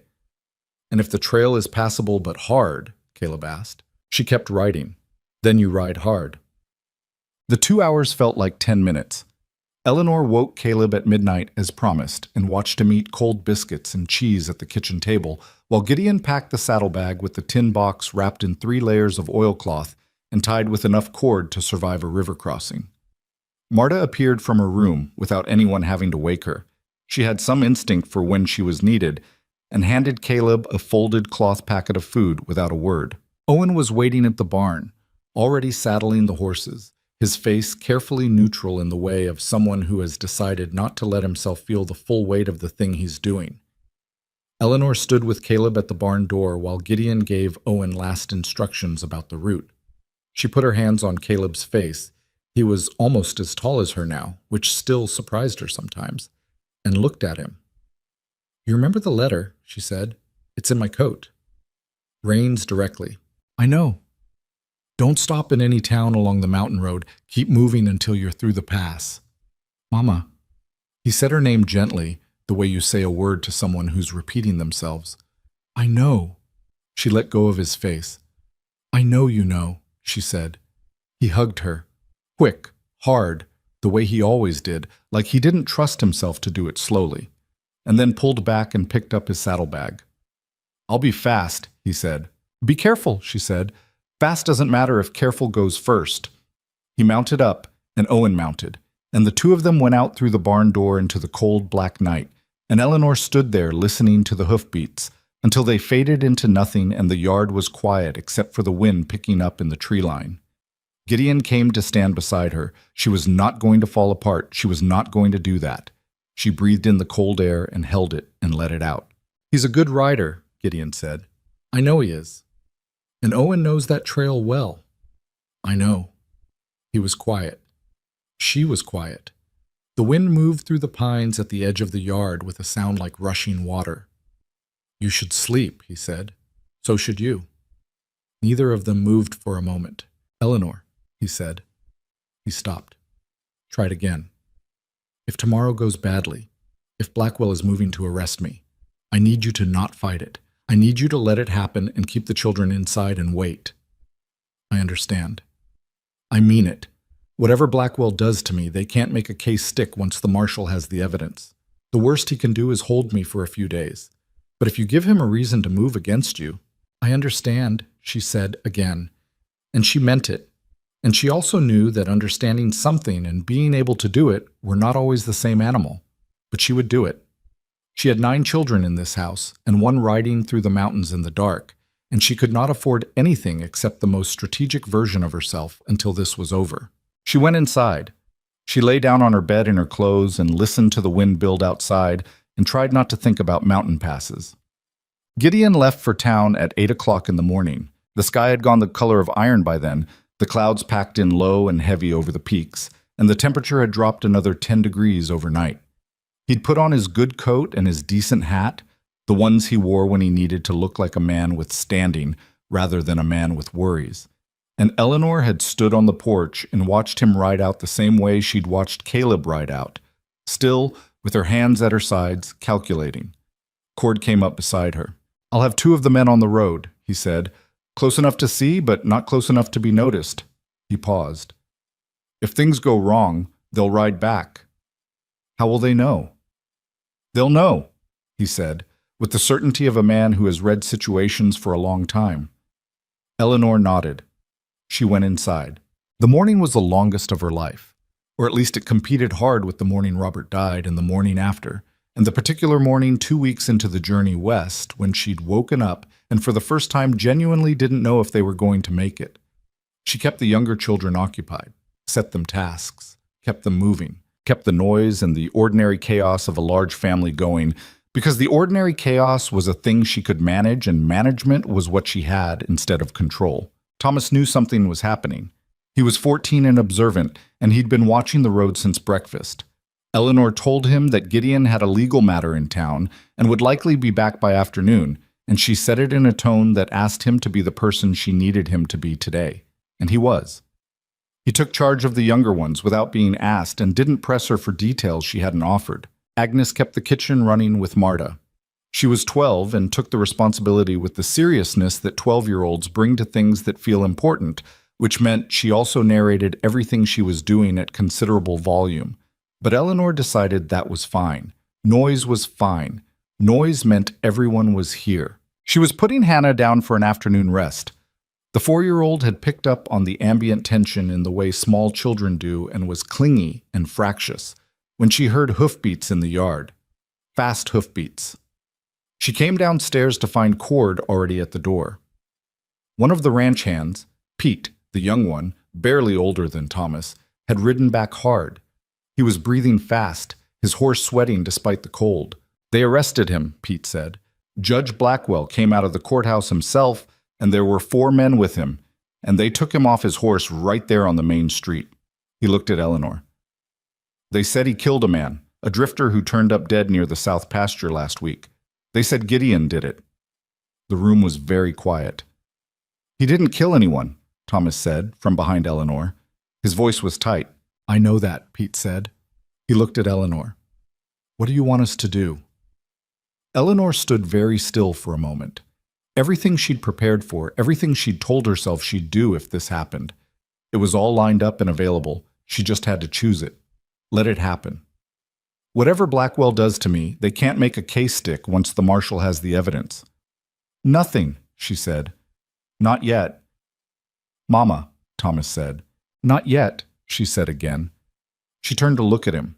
He had his jaw set the way Robert's had set when he was about to do something stubborn, and for one sharp moment she felt the particular loneliness of parenting a child who has inherited your own worst impulses. Listen to me, Thomas. Gideon knew this might happen. He told me what to do. She held his eyes. We wait. For what? For help to arrive. What help? From where? His voice cracked slightly on the last word. He was 14. He was trying very hard. Caleb, she said. Thomas went still. Eleanor looked at Cord. How many men does Blackwell have with him? 4 he brought from the courthouse, plus the men who worked the land office, Hollis and 2 others. Cord's face was professionally calm. And however many he's able to pull from town. Is he coming here? Not tonight. Tonight he'll want to secure Gideon. Make it look proper before he does anything else. Cord paused. Tomorrow he'll have questions. About what? About whether you know anything. He looked at her steadily. About what Clara Cross might have left behind. Eleanor thought about the tin box. Gone. In Caleb's saddlebag somewhere between here and Denver, God willing, she stopped, recalibrated. Somewhere in the mountains in the dark, through snow that was already starting to spit outside the window. Let him come and ask, she said. I don't know anything about what Clara Cross left behind. Cord held her gaze for a moment. Then he nodded. There was something in his face she hadn't seen before. Not quite approval, because he wasn't the approving type, but something in the neighborhood of respect. She sent Pete back to watch the road. She told Cord to keep the hands close to the property. She went to the kitchen and helped Marta put dinner together and told the children that Gideon had been delayed in town on a legal matter and would likely be back in a day or 2. Is he in trouble? James asked. He's fine, Eleanor said. Eat your supper. She sat at the head of the table, Gideon's end, and ate without tasting anything, counting in her head. Caleb had left 12 hours ago. If Owen had gotten him to the mountain road, if the storm hadn't already closed the pass, if the boy had been riding hard, he might be through it by now.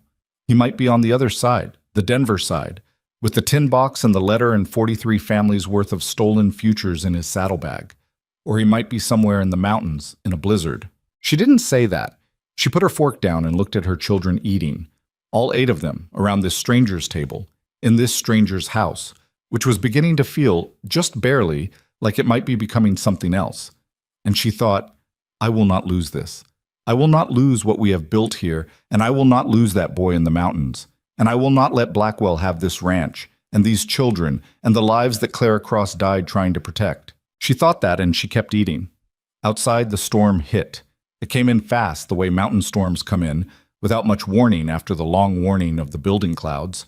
Just suddenly the wind was a different animal, and the snow was horizontal, and the temperature dropped another 15 degrees in under an hour. Eleanor stood at the kitchen window and watched the yard disappear into white, and thought about a 15-year-old boy on a mountain trail in the dark. Thomas came to stand beside her. He'd figured out enough to know what she was thinking. "He'll make it," Thomas said. She put her arm around his shoulders. He was nearly as tall as her now, too, which she kept noticing. They were all getting tall. "Yes," she said. She didn't know if she believed it entirely, but she said it because that was what you did. The storm pressed against the windows, and the fire held in the hearth, and somewhere out there in all that white and cold, one of her children was writing.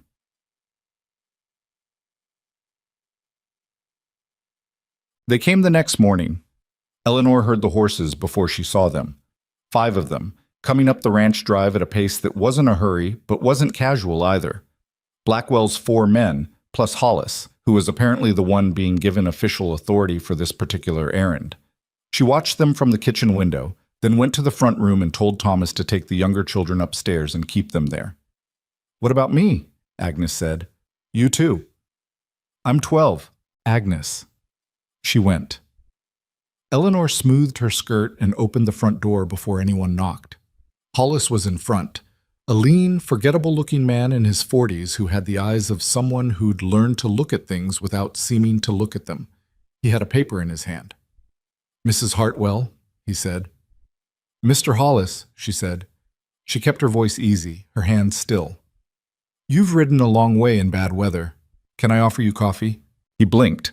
She had the sense she'd said something that didn't fit what he'd prepared for. "Good. Ma'am, I have a court order to search this property in connection with the ongoing legal matter involving Mr. Cross." "What legal matter?" She let the words be precise. "The accusation is murder, Mr. Hollis, which I understand to be a serious charge. I also understand that under territorial law, a search of private property in connection with a murder investigation requires a specific accounting of what is being searched for. Does your order specify that?" He looked at the paper in his hand. She had not, in fact, studied territorial law on this point. She was gambling on the likelihood that a man running an administrative errand for a corrupt judge had not expected the person he was delivering it to ask careful questions. Yes, ma'am. It authorizes a search of the premises for evidence related to the case." "Evidence of what specifically?" "Of evidence of the crime." "The crime of murder," she said, "of a man whose name I understand to be unknown as yet. What evidence of a murder would you expect to find in a ranch house, Mr. Hollis?" A longer pause. One of the men behind him shifted in his saddle. "Ma'am, I'm just here to execute the order." "I'm not refusing your order," Eleanor said. She kept her voice pleasant. "I'm asking you to explain it to me, which is my right under the same law you're citing. If you search this property, I want to understand what you're looking for, so that I can tell you clearly whether it's here, which will save us all time." She looked at him steadily. "I have 8 children in this house, Mr. Hollis, and I am their only responsible adult at present. I would appreciate efficiency." He searched the house. She let him, because she had to, and because the evidence was gone. She walked behind him through every room.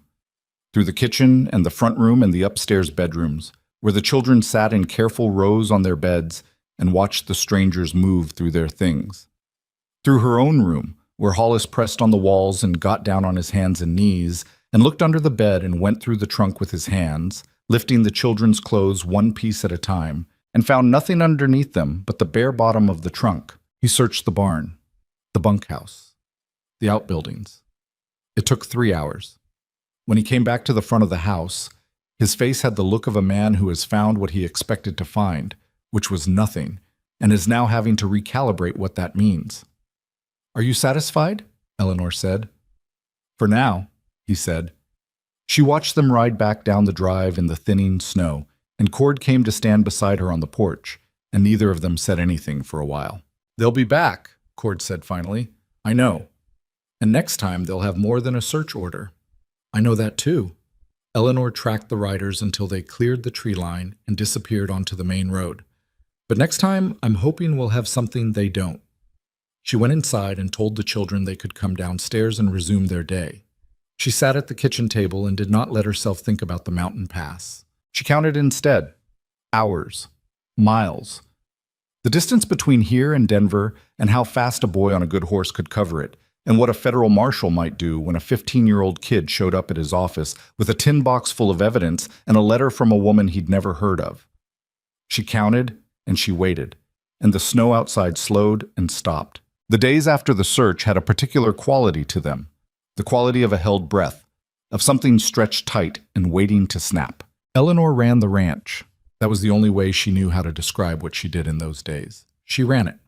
She got up before the hands did and went to bed after the children were settled, and in between she managed the livestock counts and the feed stores and the household accounts and the 100 small crises that a working ranch generated daily without caring whether the man who owned it was sitting in a jail cell in town. She did it because it needed doing and because staying busy was the only thing standing between her and the kind of fear that, if you let it, would sit down on your chest and refuse to move. Cord helped.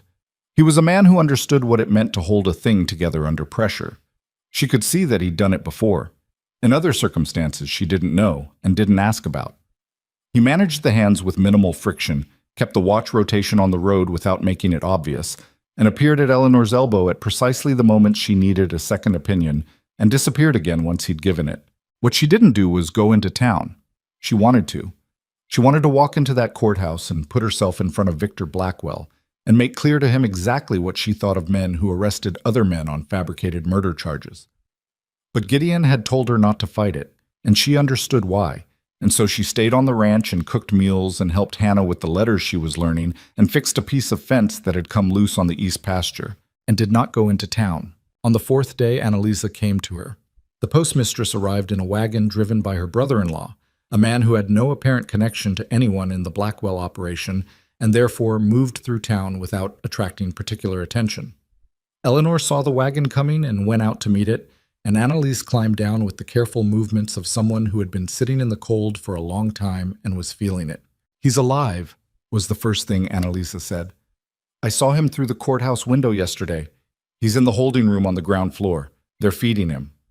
Eleanor let out a slow breath. "Thank you. Blackwell has been to the courthouse every day. He's not acting like a man who's worried, which worries me."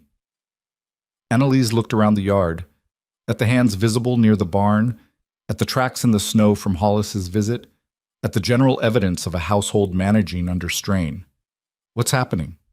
"Caleb went to Denver," Eleanor said. "He left the night before Gideon was arrested. He has the evidence." Annalise went very still. "You found it," she said. "Clara hid it in the back bedroom wall." "It was there the whole time." Eleanor paused. "The wall panel. There was a clean patch where something had been taken down. I noticed it when I moved in." Annalise closed her eyes for a moment. When she opened them, they were very bright. "She was always like that," she said softly. "She'd leave herself these little," she called them breadcrumbs, "things she could follow back if she needed to, in case she forgot where she'd put something." She stopped. "She never got to follow them back." "No," Eleanor said, "but someone did." They stood there in the cold yard for a moment, and Eleanor felt, not for the first time, the presence of Clara Cross in a way that wasn't supernatural or fanciful. Just the feeling of inhabiting the consequence of another person's choices, of living inside the space that a life had made. "How long until your son gets back?" Annalisa asked. If the marshal moved quickly, if Caleb reached him and he understood the situation and started immediately, 10 days, maybe 12. She did the arithmetic as she said it, the way she'd been doing it every hour since Caleb left, possibly longer. "Blackwell won't wait that long," Annalisa said. "He's been asking around town, asking about you, about what you might know." She met Eleanor's eyes. "He's trying to figure out if Gideon told you where the evidence was. He doesn't know you found it, but he's circling. What does he do when he figures out we have it?" "I don't know. I've never seen him lose before." Annalise pulled her coat tighter. "I think that's what scares me. I know what he does when he wins. I don't know what he does when the ground shifts under him." Eleanor thought about that for the rest of the day. On the 6th day, Thomas came to her. He found her in the barn after supper, checking on a mare that had been off her feed. He came in without a lantern, which meant he'd been thinking about this long enough to know he didn't want anyone to see him coming, and he stood in the dim light from Eleanor's lamp with his hands in his coat pockets and a careful expression on his face. "I want to go to the courthouse," he said, "to see Gideon." Eleanor kept her hands on the mare's neck. "Why?" "Because nobody's been." Because he doesn't know what's happening out here. Because he stopped and restarted. Because it's the right thing to do, and I think it might also be useful. She looked at him. Useful how? Because if I go, just me, a 14-year-old boy visiting Mr. Cross, it's unremarkable. Nobody looks at it twice. But I can tell him that Caleb got through, that help is coming, and I can see how he is. She thought about this. Blackwell will hear about it. Blackwell already knows we're here. He doesn't care about a boy visiting the man who's about to marry his mother. Thomas said it plainly, without self-consciousness. It's not threatening, it's just human. Eleanor looked at her son, 14, with his father's jaw and her mother's stubborn eyes, and something in the set of his shoulders that was entirely his own, and thought about how little time had passed since he was small enough to carry. Tomorrow morning, she said, early. Cord will go with you. I don't need... Cord goes with you, she said. He waits outside. That's not negotiable. Thomas looked like he was going to argue, and then he looked at her face, and he didn't. Okay, he said. Thomas came back from town in the early afternoon. Eleanor was at the kitchen table working through the ranch accounts when she heard the wagon come in. She'd taken up keeping the accounts partly because they needed keeping, and partly because numbers gave her mind something to grip while the rest of her waited. She went to the door. Thomas came in looking different than he'd left. Not badly different, just altered in some specific way that she associated with the look of a person who had gone somewhere and come back having learned something they hadn't expected. She poured him coffee and sat back down and waited. He's okay, Thomas said. He wrapped both hands around the cup. He looks tired, and his cell is cold, but he's okay. Did you tell him? I told him Caleb got through, that help was on its way. He looked down at the cup. He didn't say much, he sat there for a minute, and then he said to tell you to hold on. Eleanor kept her face neutral. Anything else? He said... Thomas stopped, seemed to be choosing the right words for something. He said to tell you he was sorry for bringing you into this. The kitchen was quiet for a moment. Outside, one of the younger children was shouting something in the yard.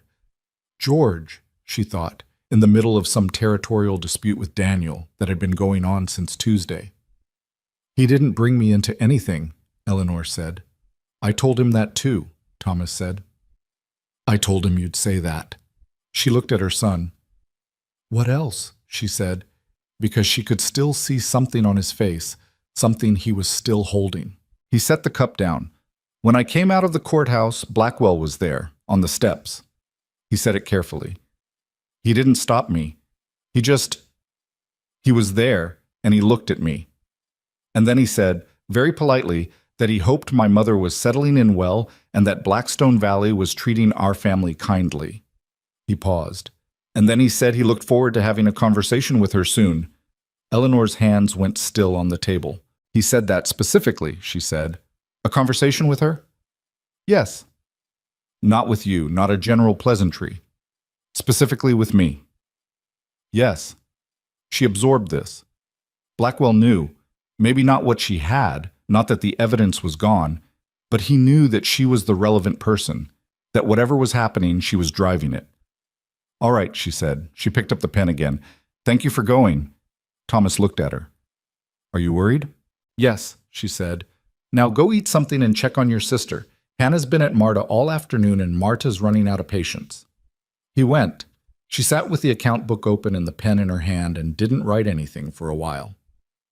On the 9th day, she went to town herself. Not because she'd planned to, because on the morning of the 9th day, Cord came in before breakfast and told her that a man named Reeves, one of the other names from Clara's diagrams, a man who held a position in the Territorial Land Commission, had arrived in Blackstone Valley the previous evening and gone directly to Blackwell's house, and that the two of them had been seen that morning coming out together and going into the courthouse, and they'd had the look of men finalizing something. Cord said this, and Eleanor listened, and then she said she was going to town. Mrs. Hartwell, Cord said. I know, she said. He's expecting you. I know that too. Cord was quiet for a moment. Then at least let me drive you. She took Agnes with her. Not out of sentiment.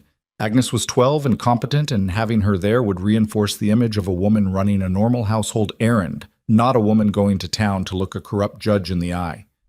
Agnes could do her job and not ask too many questions, and if she did ask questions, she was old enough to handle partial answers. They went to the general store first.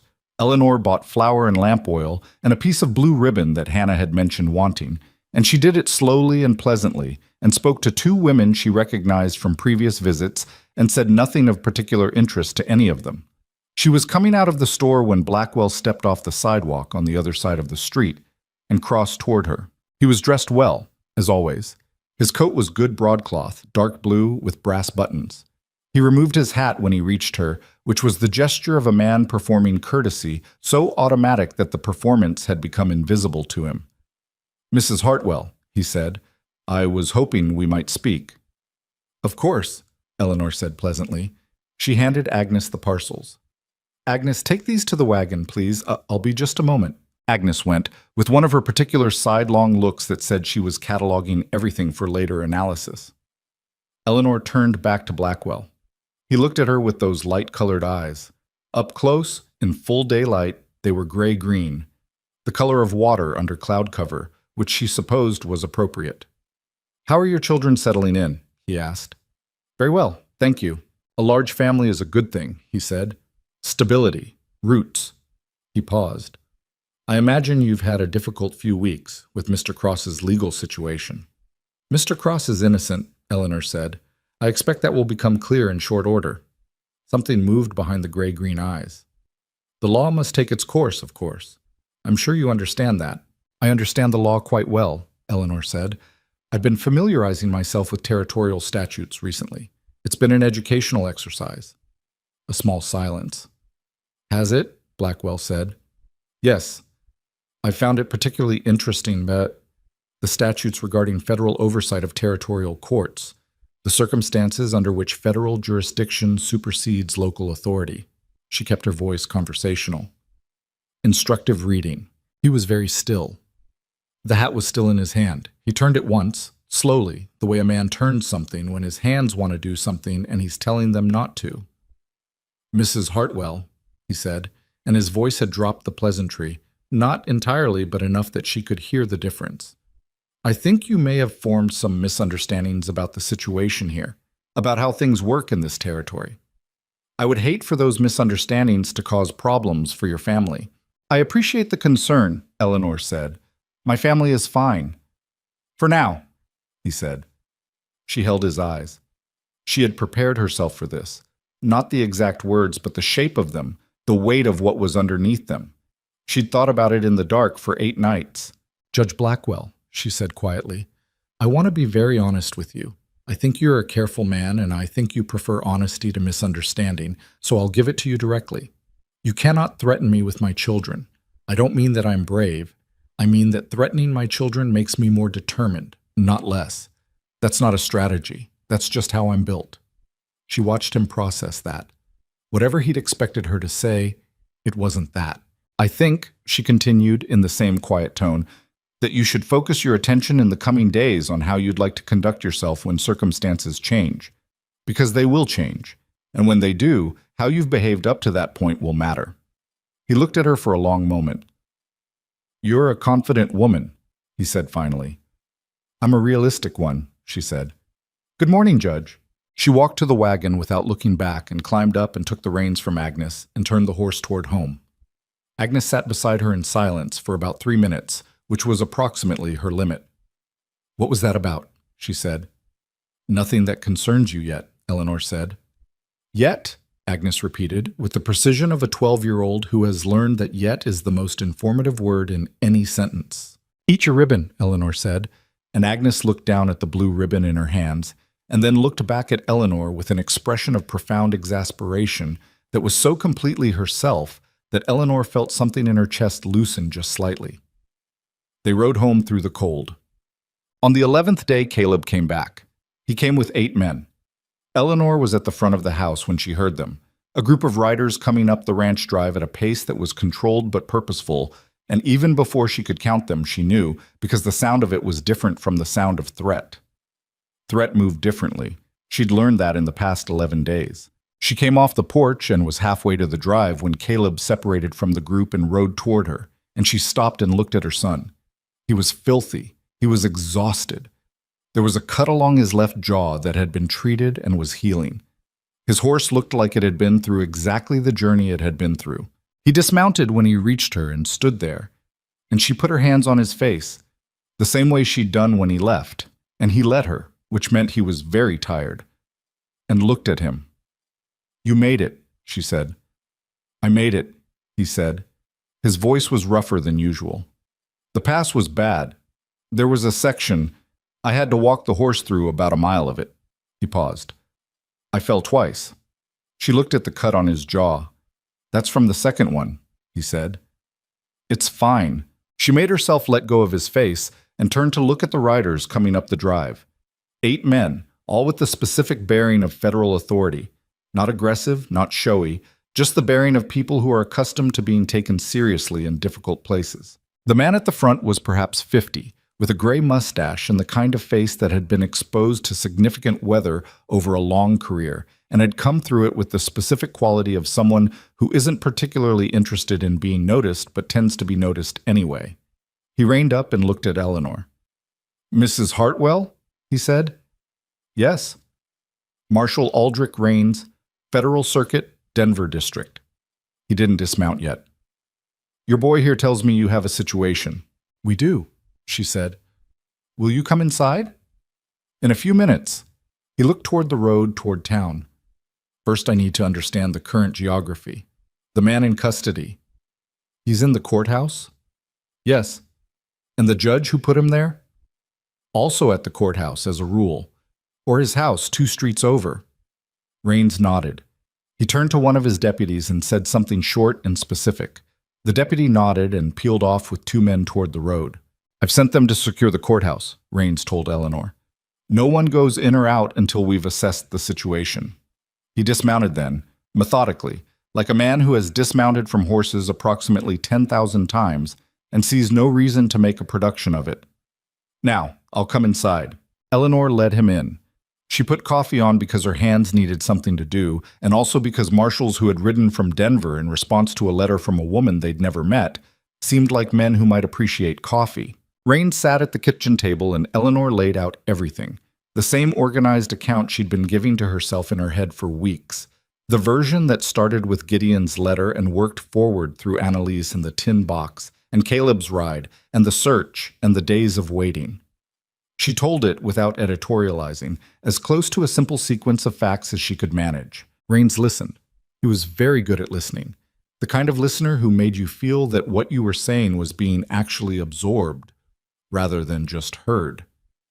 When she finished, he said, "The tin box, the original evidence."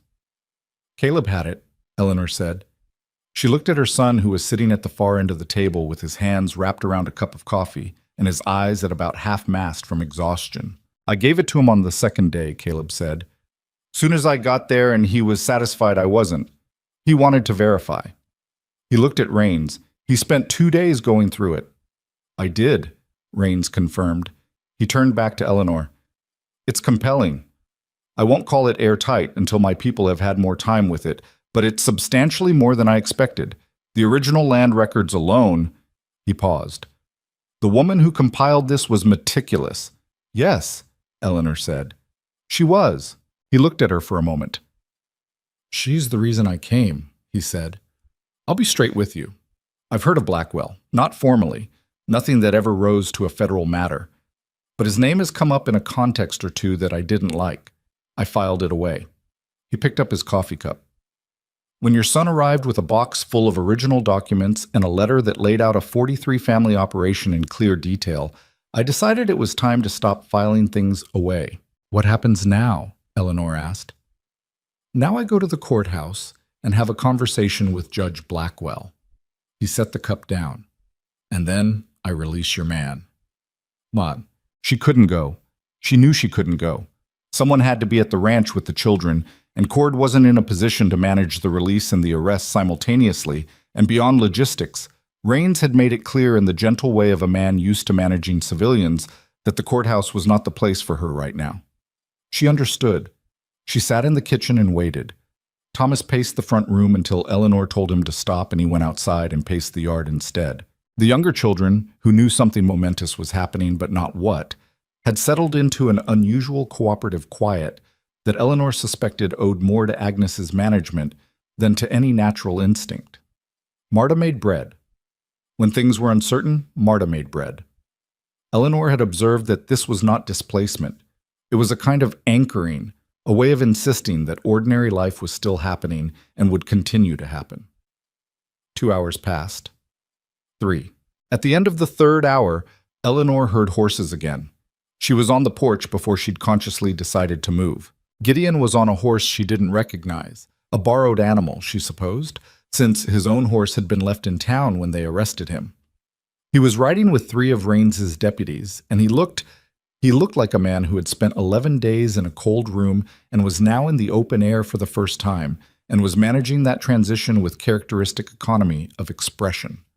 He came through the gate and dismounted and looked at Eleanor. She walked toward him. He walked toward her. They met in the middle of the yard, and she stopped in front of him and looked at his face, at the 11 days on it, at the gauntness around his jaw and the dark under his eyes, and the something else underneath all of it that she didn't have a name for yet. "I told you to hold on," he said. "I know," she said. "I did." He put his hand on her shoulder. Just his hand, just for a moment, and she felt the weight of it, the straightforward, uncomplicated realness of it, and she thought about how little she'd allowed herself to notice what she'd been carrying for 11 days, because noticing it would have made it harder to keep going. Now, with him standing here, she let herself notice it. "The children," he said. "All fine. All here. Caleb made it." "Yes, he's inside. He's going to sleep for about 2 days." Something moved across Gideon's face. She had a feeling she knew what it was, like the feeling of something you've been bracing for not coming, the structural adjustment that happens when you've been holding yourself tight for a long time and you're allowed, finally, to ease up.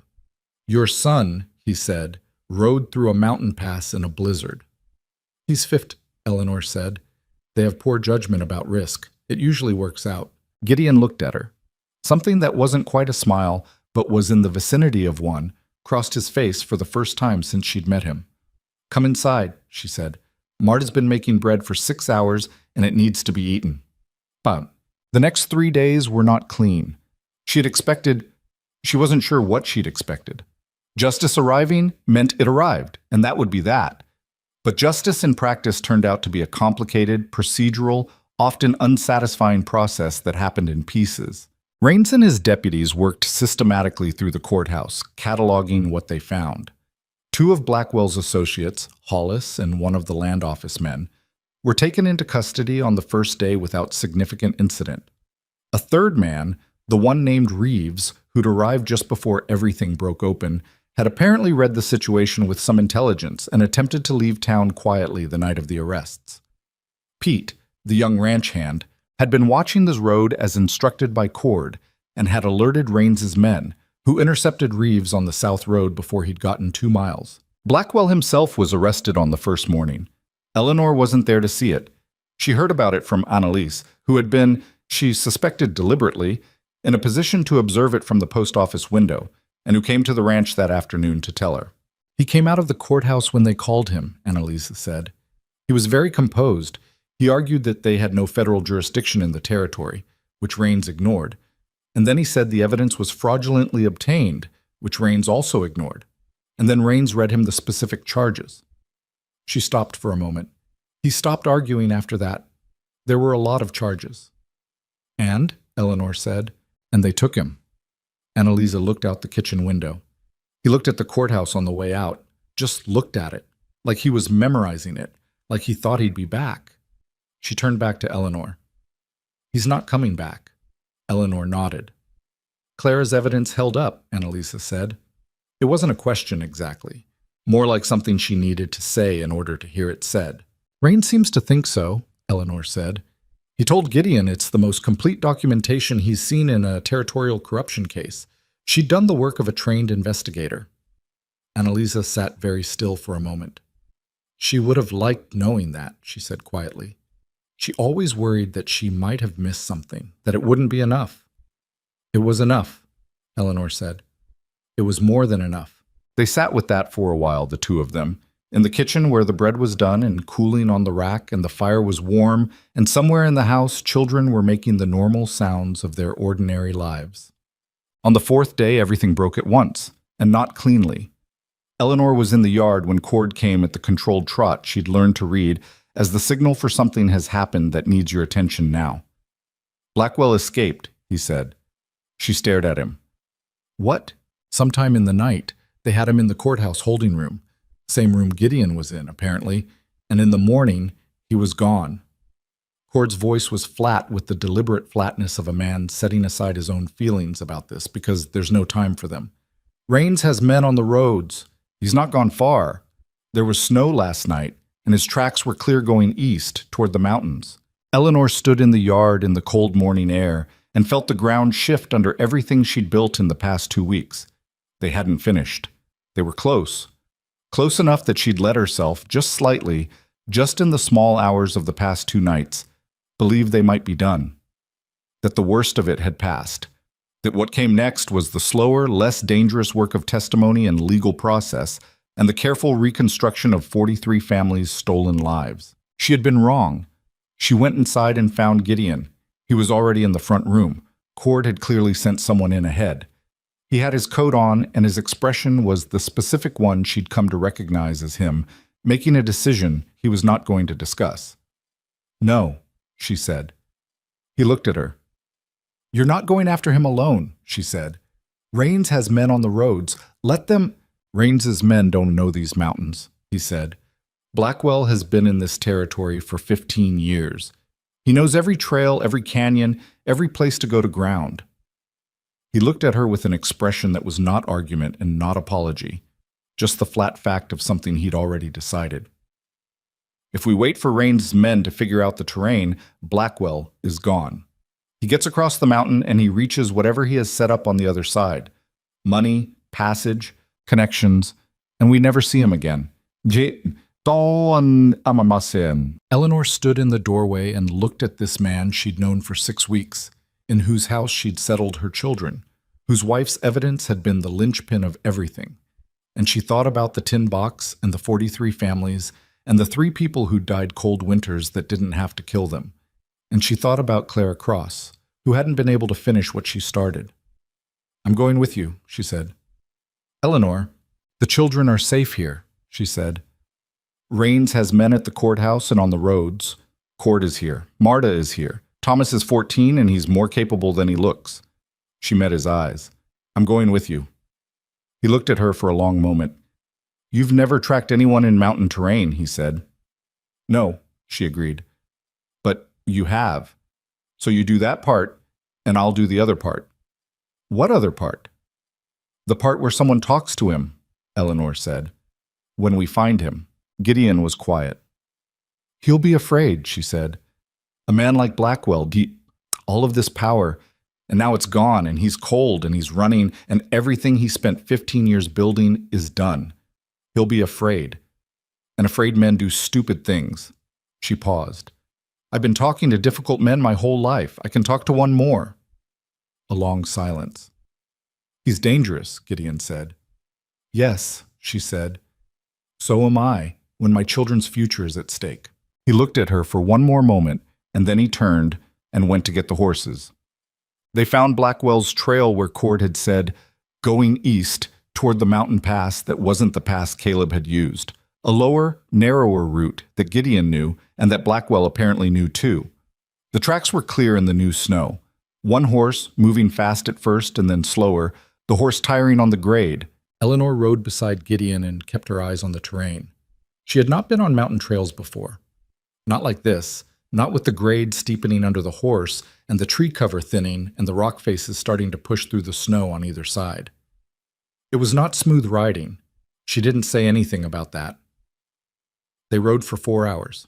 At the second hour, the trail veered off the main pass route into a side canyon that Gideon had been watching for, and he pulled up and looked at it. There's an old trapper's cabin, he said, about 2 miles in. Used to belong to a man named Cutter. He died 9 years ago, and the cabin's been empty since. It's known. He looked at Eleanor. If Blackwell knows about it, it would be exactly the kind of place he'd make for. Known to who else? Eleanor asked. People who've been here long enough. He paused. Raines's people won't know it. They went in. The canyon was narrow and the light came down through it at a steep angle that made the snow look blue in the shadows. Eleanor's horse picked its way carefully, reading the terrain better than she was, and she let it. She kept her eyes on the tracks. The cabin appeared around a bend in the canyon wall. Small, dark logs. A chimney that had smoke coming from it. Thin smoke. He'd only been here a few hours and hadn't built it up much, which meant he was either cold or being cautious about visibility. She looked at Gideon. "He's in there," he said very quietly. "Yes."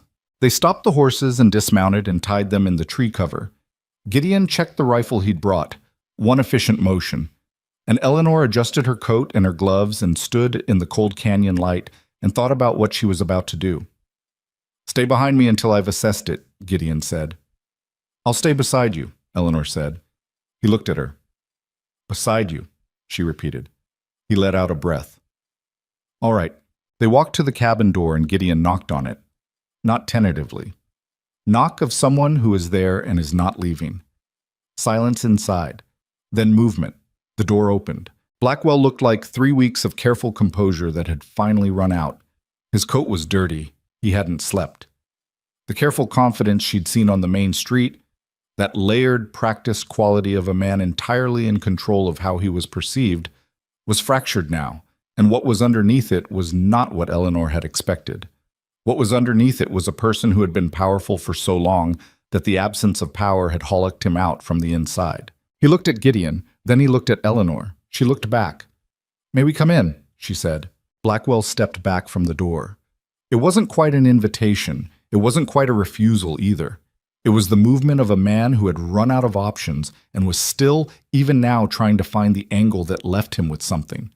Eleanor recognized it because she'd seen it in men her whole life, that last-minute recalculation, the refusal to simply stop. She went in anyway. Gideon followed. The cabin was exactly what it looked like from outside.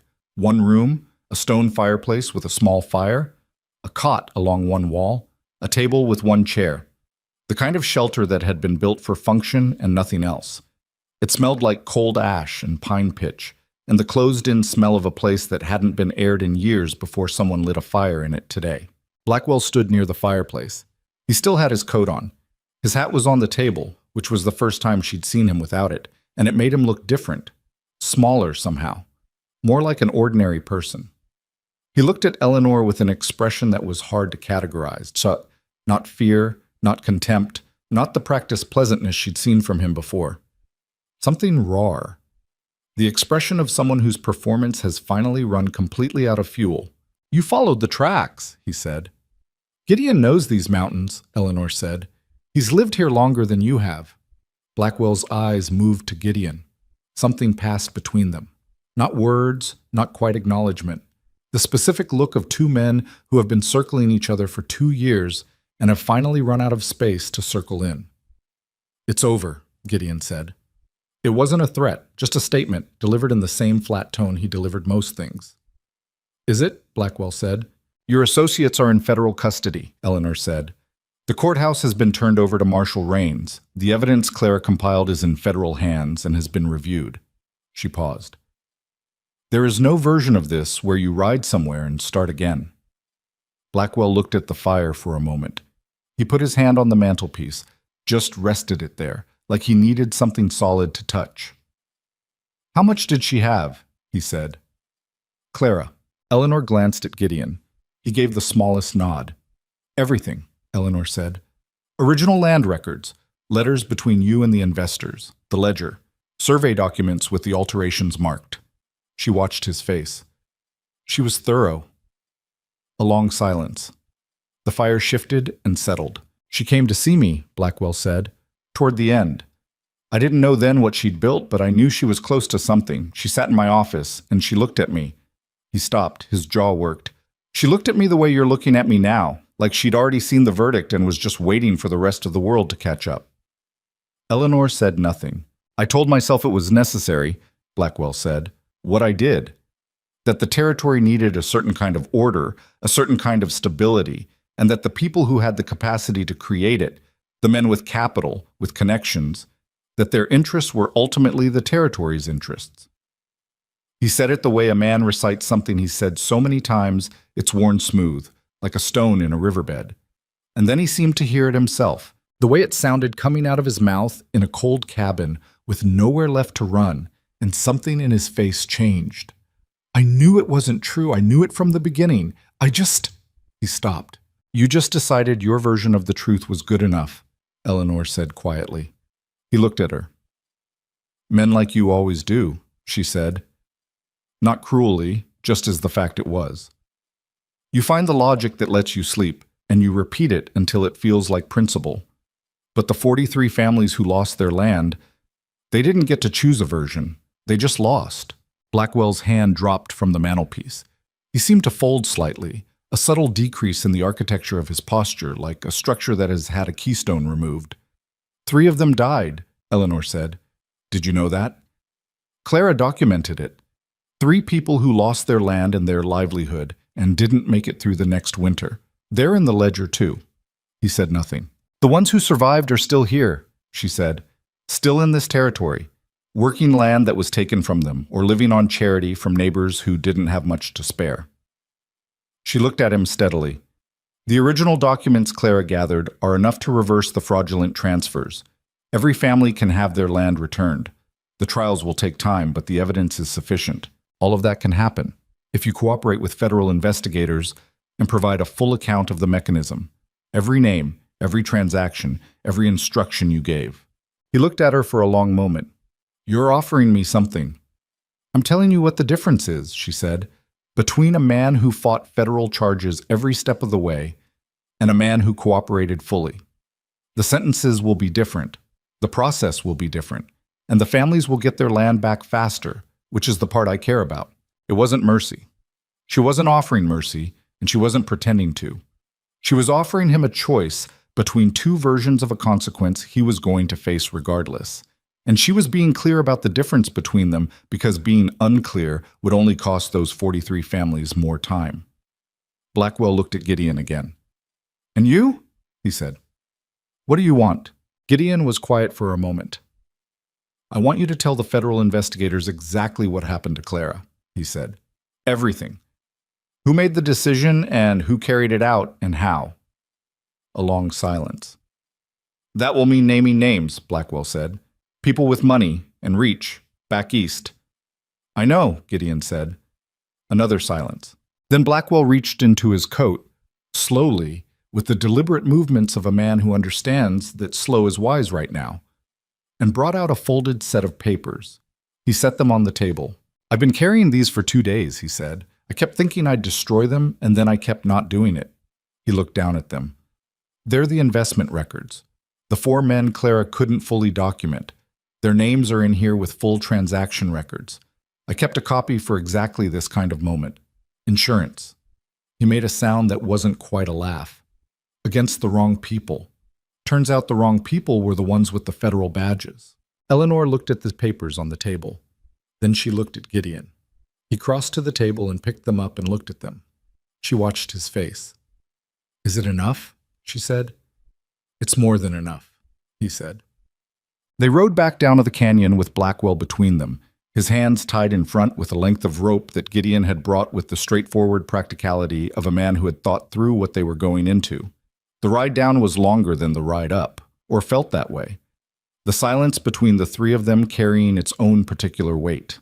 Eleanor rode and looked at the mountains around her and thought about what had just happened in that cabin, and what it did and didn't resolve. It resolved the legal question. It resolved the evidence question.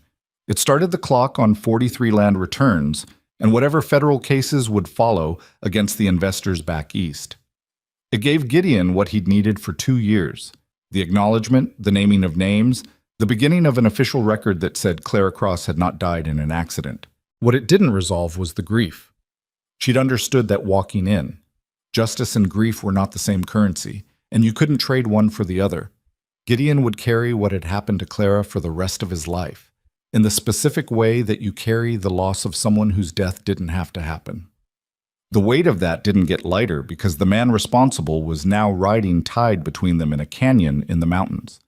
It just became a different shape of weight. She thought about that, and she let herself think about it, which was something she'd been careful not to do for 6 weeks because there hadn't been space for it. Now there was a little space. Not a lot, but some. Raines was waiting at the bottom of the canyon road with 2 of his deputies and the expression of a man who had been managing his relief at not having to organize a mountain search. He looked at Blackwell, then at Eleanor and Gideon, then back at Blackwell. "You found him," he said. Gideon knew where to look, Eleanor said. Raines took custody of Blackwell with the efficient practicality of a federal officer who has done this before. He said something to Blackwell that Eleanor didn't hear, and Blackwell responded in a tone that was different from any tone she'd heard from him. Quieter, with the flatness of a man who has stopped performing. Before they rode out, Raines pulled his horse alongside Eleanor's. "The papers he had," he said.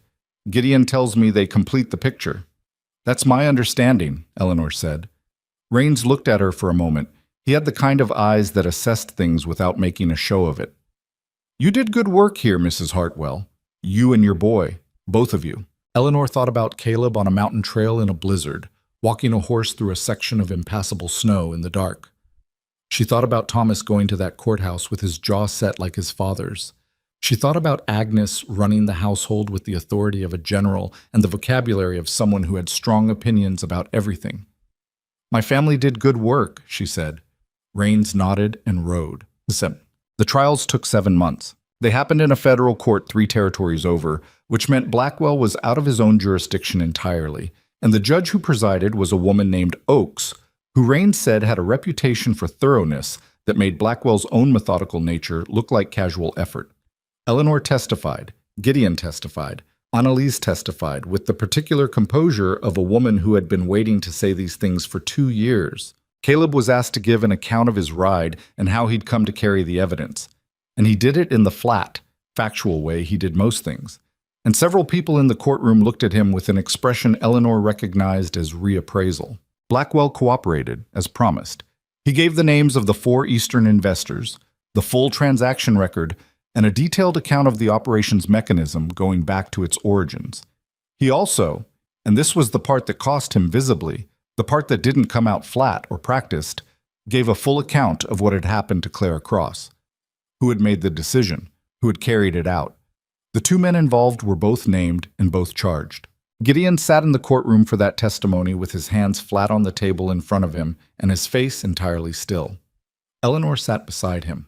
She didn't try to say anything or do anything. She just stayed there, which was sometimes the only useful thing a person could do. Blackwell was sentenced to 22 years. The 2 men responsible for Clara's death received life sentences.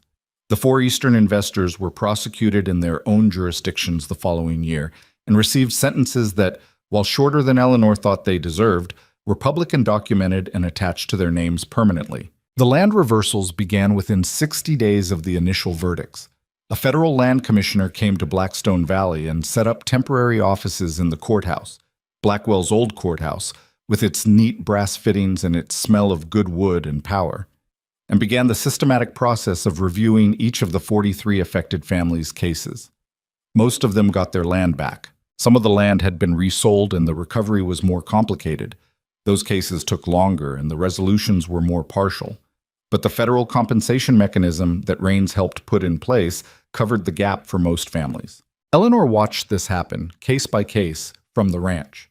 She wasn't part of the official process, but Annalise kept her informed, and sometimes families who'd gotten their land back came to the ranch to thank Gideon, and by extension her, and she'd make coffee and let them say what they needed to say and not make a production of any of it. One afternoon, an older man named Perot, who'd lost his family's homestead 5 years prior and had been working as a hand on land adjoining his own former claim, came and sat at the kitchen table and told her that he'd gotten the papers back that week and that he planned to rebuild the house in spring. "It'll be rough the first year," he said.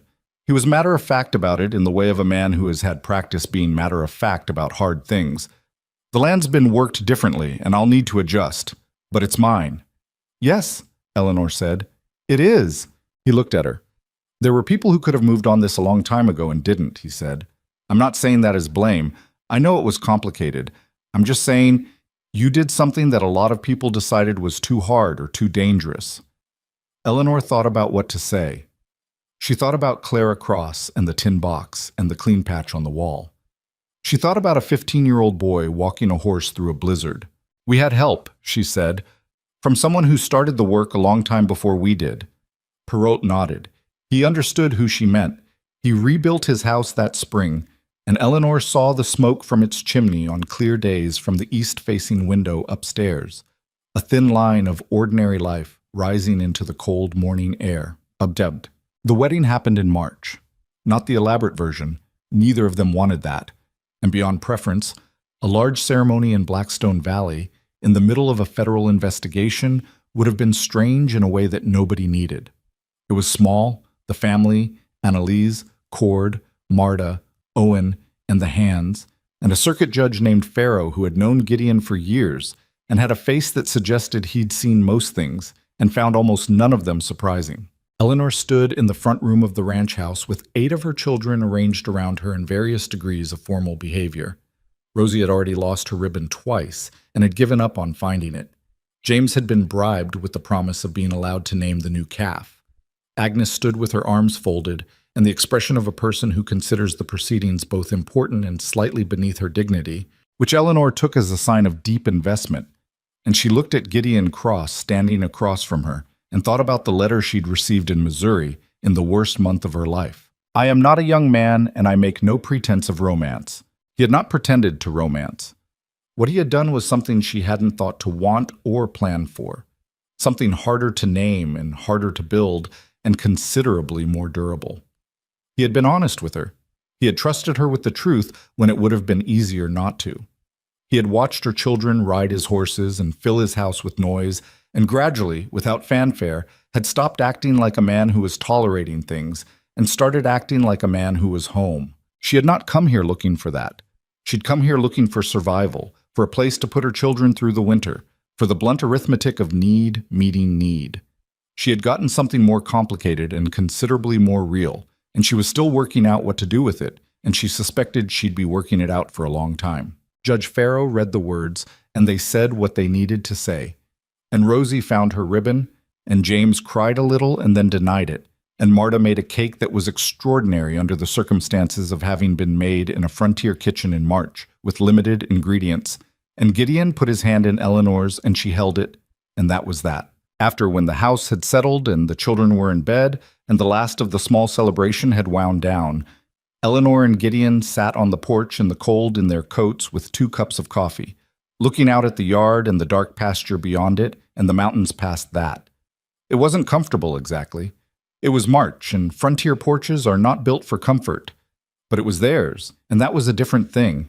"Perrault's house," Eleanor said. "You can see the smoke from the east window now." "I noticed," Gideon said. "More families will come back in spring, once word gets around about the reversals." "Yes." He turned his cup in his hands. "The valley is going to look different." She thought about that. "Better different." "Yes," he said. "Better."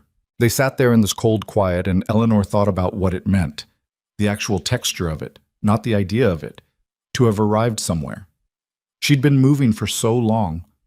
Before the journey west even, moving through years of making do, of managing the gap between what was and what was needed, of holding a family together through the sheer force of not stopping. She was not a woman who rested easily. She didn't think she was about to become one. But this was hers, this house, this man beside her, this valley that was going to be better than it had been.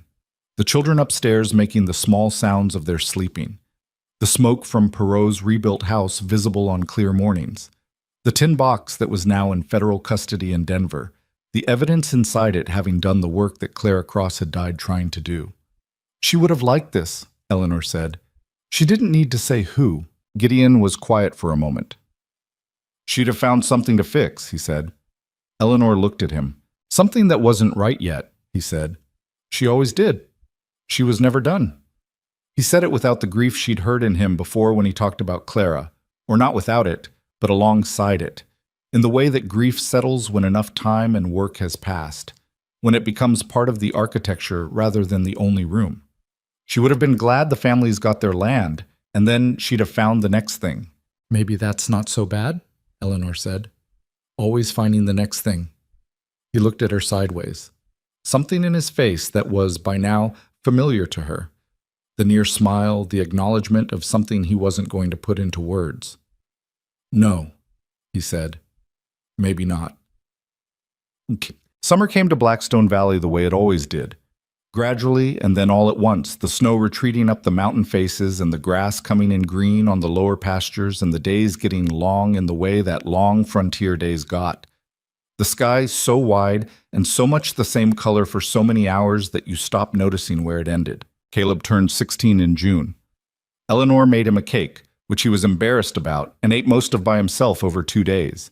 He'd been helping Gideon with the cattle operation since spring and had developed, without quite realizing it, the same unhurried efficiency with ranch work that Gideon had. The quality of someone who was thinking about the next thing while he was doing this one.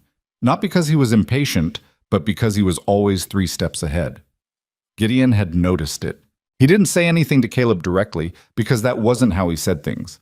But Eleanor had seen him watching the boy in the way you watch someone you're quietly reconsidering. Thomas, 15 now, had started corresponding with a school in the county seat about terms for the following year. Eleanor had thought he'd fight her on it. He'd taken on enough responsibility in the past 6 months that she'd worried he might decide he was done with being a student. Instead, he'd brought her the school's information himself and asked her what she thought, which was, in its way, exactly what she'd hoped for. Agnes ran the household with an authority that Marta had stopped challenging and now largely endorsed, working around it the way a river works around a rock that isn't moving. Agnes was 12 going on 40, and Eleanor had long since accepted that this was simply who she was. The 4 younger ones, Hannah, George, May, Daniel, had become ranch children in the way that children become what their environment teaches them to become, which is completely and without nostalgia for what they'd been before. They knew the horses by name and the hands by their habits, and the particular sound the gate made in summer versus the sound it made in winter. They knew this place. It had become the place they would remember when they were older and trying to explain where they came from. Rosie, 7 now and fully recovered from everything, had appointed herself the official chronicler of ranch life in a journal she'd started keeping with a stubby pencil in one of the blank ledgers Gideon had given her. It consisted primarily of daily weather reports, arguments witnessed, and detailed character assessments of the barn cats. Eleanor read it sometimes, with permission, and found it the most accurate document of daily life at the ranch that existed. On a morning in late July, Eleanor was in the kitchen with coffee when Gideon came in from the early work and sat down across from her, and they did what they did now in the mornings. Sat together for a while without requiring it to be anything other than what it was. "Annalise was here yesterday," Eleanor said, "while you were out." "What did she want?" "She wanted to tell me that a family named Colcord got their land decision finalized. Last of the 43. Gideon was quiet for a moment. "Last one," he said. "Last one," Eleanor confirmed. 43 families. Not an abstract number anymore. She knew most of them now, by name, by face, by the particular circumstances of what they'd lost and what they'd gotten back. Some of them were doing well. The land was theirs again, and the seasons were cooperating, and the work was hard but sustainable. Some of them were struggling because getting land back did not automatically repair everything that had broken in the years it was gone. A few had not come back at all, had built lives somewhere else, and decided to stay there, taking a cash settlement instead of the land itself. None of it was clean. None of it was the complete restoration that the words justice served implied. It was the partial, imperfect, real version of things getting better, which was, Eleanor had concluded, the only version that actually existed. "Clara finished it," Gideon said. He said it quietly, looking at the table. "In the end, everything she started." "Yes," Eleanor said. "She did." He looked up. He had the expression he sometimes had in the mornings, when the light came in flat and clear and the day hadn't put its weight on him yet. The expression of a man who had come through something and was still, periodically, surprised to find himself on the other side of it. "You finished it," he said. "To be accurate." "We finished it," Eleanor said. "All of us, including a 15-year-old boy in a blizzard." He nodded. The near smile. They sat there in the morning kitchen, and outside the window the summer valley moved through its ordinary motions, the hands coming out of the bunkhouse, Owen leading horses to the water trough, One of the younger children hollering something at another about something that was probably not worth hollering about. And Eleanor drank her coffee and thought about something she'd been thinking about on and off for months. She'd spent most of her adult life surviving, not dramatically, not in the frontier story sense of the word, though the past year had added some of that, but in the ordinary grinding sense of keeping things going, keeping children fed, keeping the arithmetic of need and resource from going completely underwater. Survival had been the work, and she'd been good at it, and it had cost her the capacity to think much beyond it. What was strange now, and it was strange she didn't dress it up as anything else, was that survival was no longer the primary task. The children were safe. The ranch was solvent. The legal situation was resolved. The valley was becoming something better than it had been. What came after surviving was something she was still learning to inhabit. It felt sometimes like a room she'd never been in before, and she kept standing in the doorway trying to work out where the furniture was supposed to go. She didn't think she'd ever be someone who rested easily. She didn't think Gideon was either. They were probably going to find things to fix for the rest of their lives, because that was who they both were. And maybe that was fine. Maybe that was, in fact, the point. You didn't build something worth having by stopping. You built it by finding the next thing and the thing after that. Not out of restlessness, but out of the specific kind of love that insists on making things better than they are. Clara Cross had known that. She'd known it well enough to die for it, and Eleanor had thought about that, and had decided that the way to honor it was not to be careful and cautious and grateful to still be standing. The way to honor it was to keep going in the same direction Clara had been moving. She would. They would. That was the thing she'd learned. In the 6 months since the tin box and the trial and the long, slow work of 43 land reversals. Not a lesson she could have been told in advance. The kind of thing you only understood by living it. That belonging was not a thing you found. It was not a place you arrived at, or a person who gave it to you, or a moment when something clicked into place, and you were suddenly, finally, home. It was the thing you built. Day by day, ordinary conversation by ordinary conversation, child by child settling into their place in a household that had been strange and was now familiar. Argument by argument resolved. Morning by morning sitting at the same table. It was the accumulated weight of all of it, the work of it, unglamorous, imperfect, real. Eleanor had come to Blackstone Valley with 9 children and $4.32, and no guarantee that any of it would hold. She had not come here looking for belonging. She had come here looking for survival. What she had found was considerably harder, and considerably more permanent, and considerably more hers. "What are you thinking about?" Gideon asked. She looked at him across the table. This man she'd known for 6 months. This house that was learning her weight the way houses do. These mountains visible from every window. "About belonging," she said. "About how long it takes to build something you can actually stand on." He thought about that for a moment. "Longer than you think it will," he said. "Yes," she said, "and worth it." Outside, one of the children started laughing. She couldn't tell which one, only that it was one of the younger ones. The laugh too high and unguarded for anyone old enough to have learned self-consciousness. It went on for a moment, and then another voice joined it, and then a third, and Eleanor sat with her coffee and listened to her children laughing on a summer morning in a valley that was becoming, slowly and imperfectly, what it should always have been. She was still learning in the room. She thought she probably always would be. That was all right. She had time.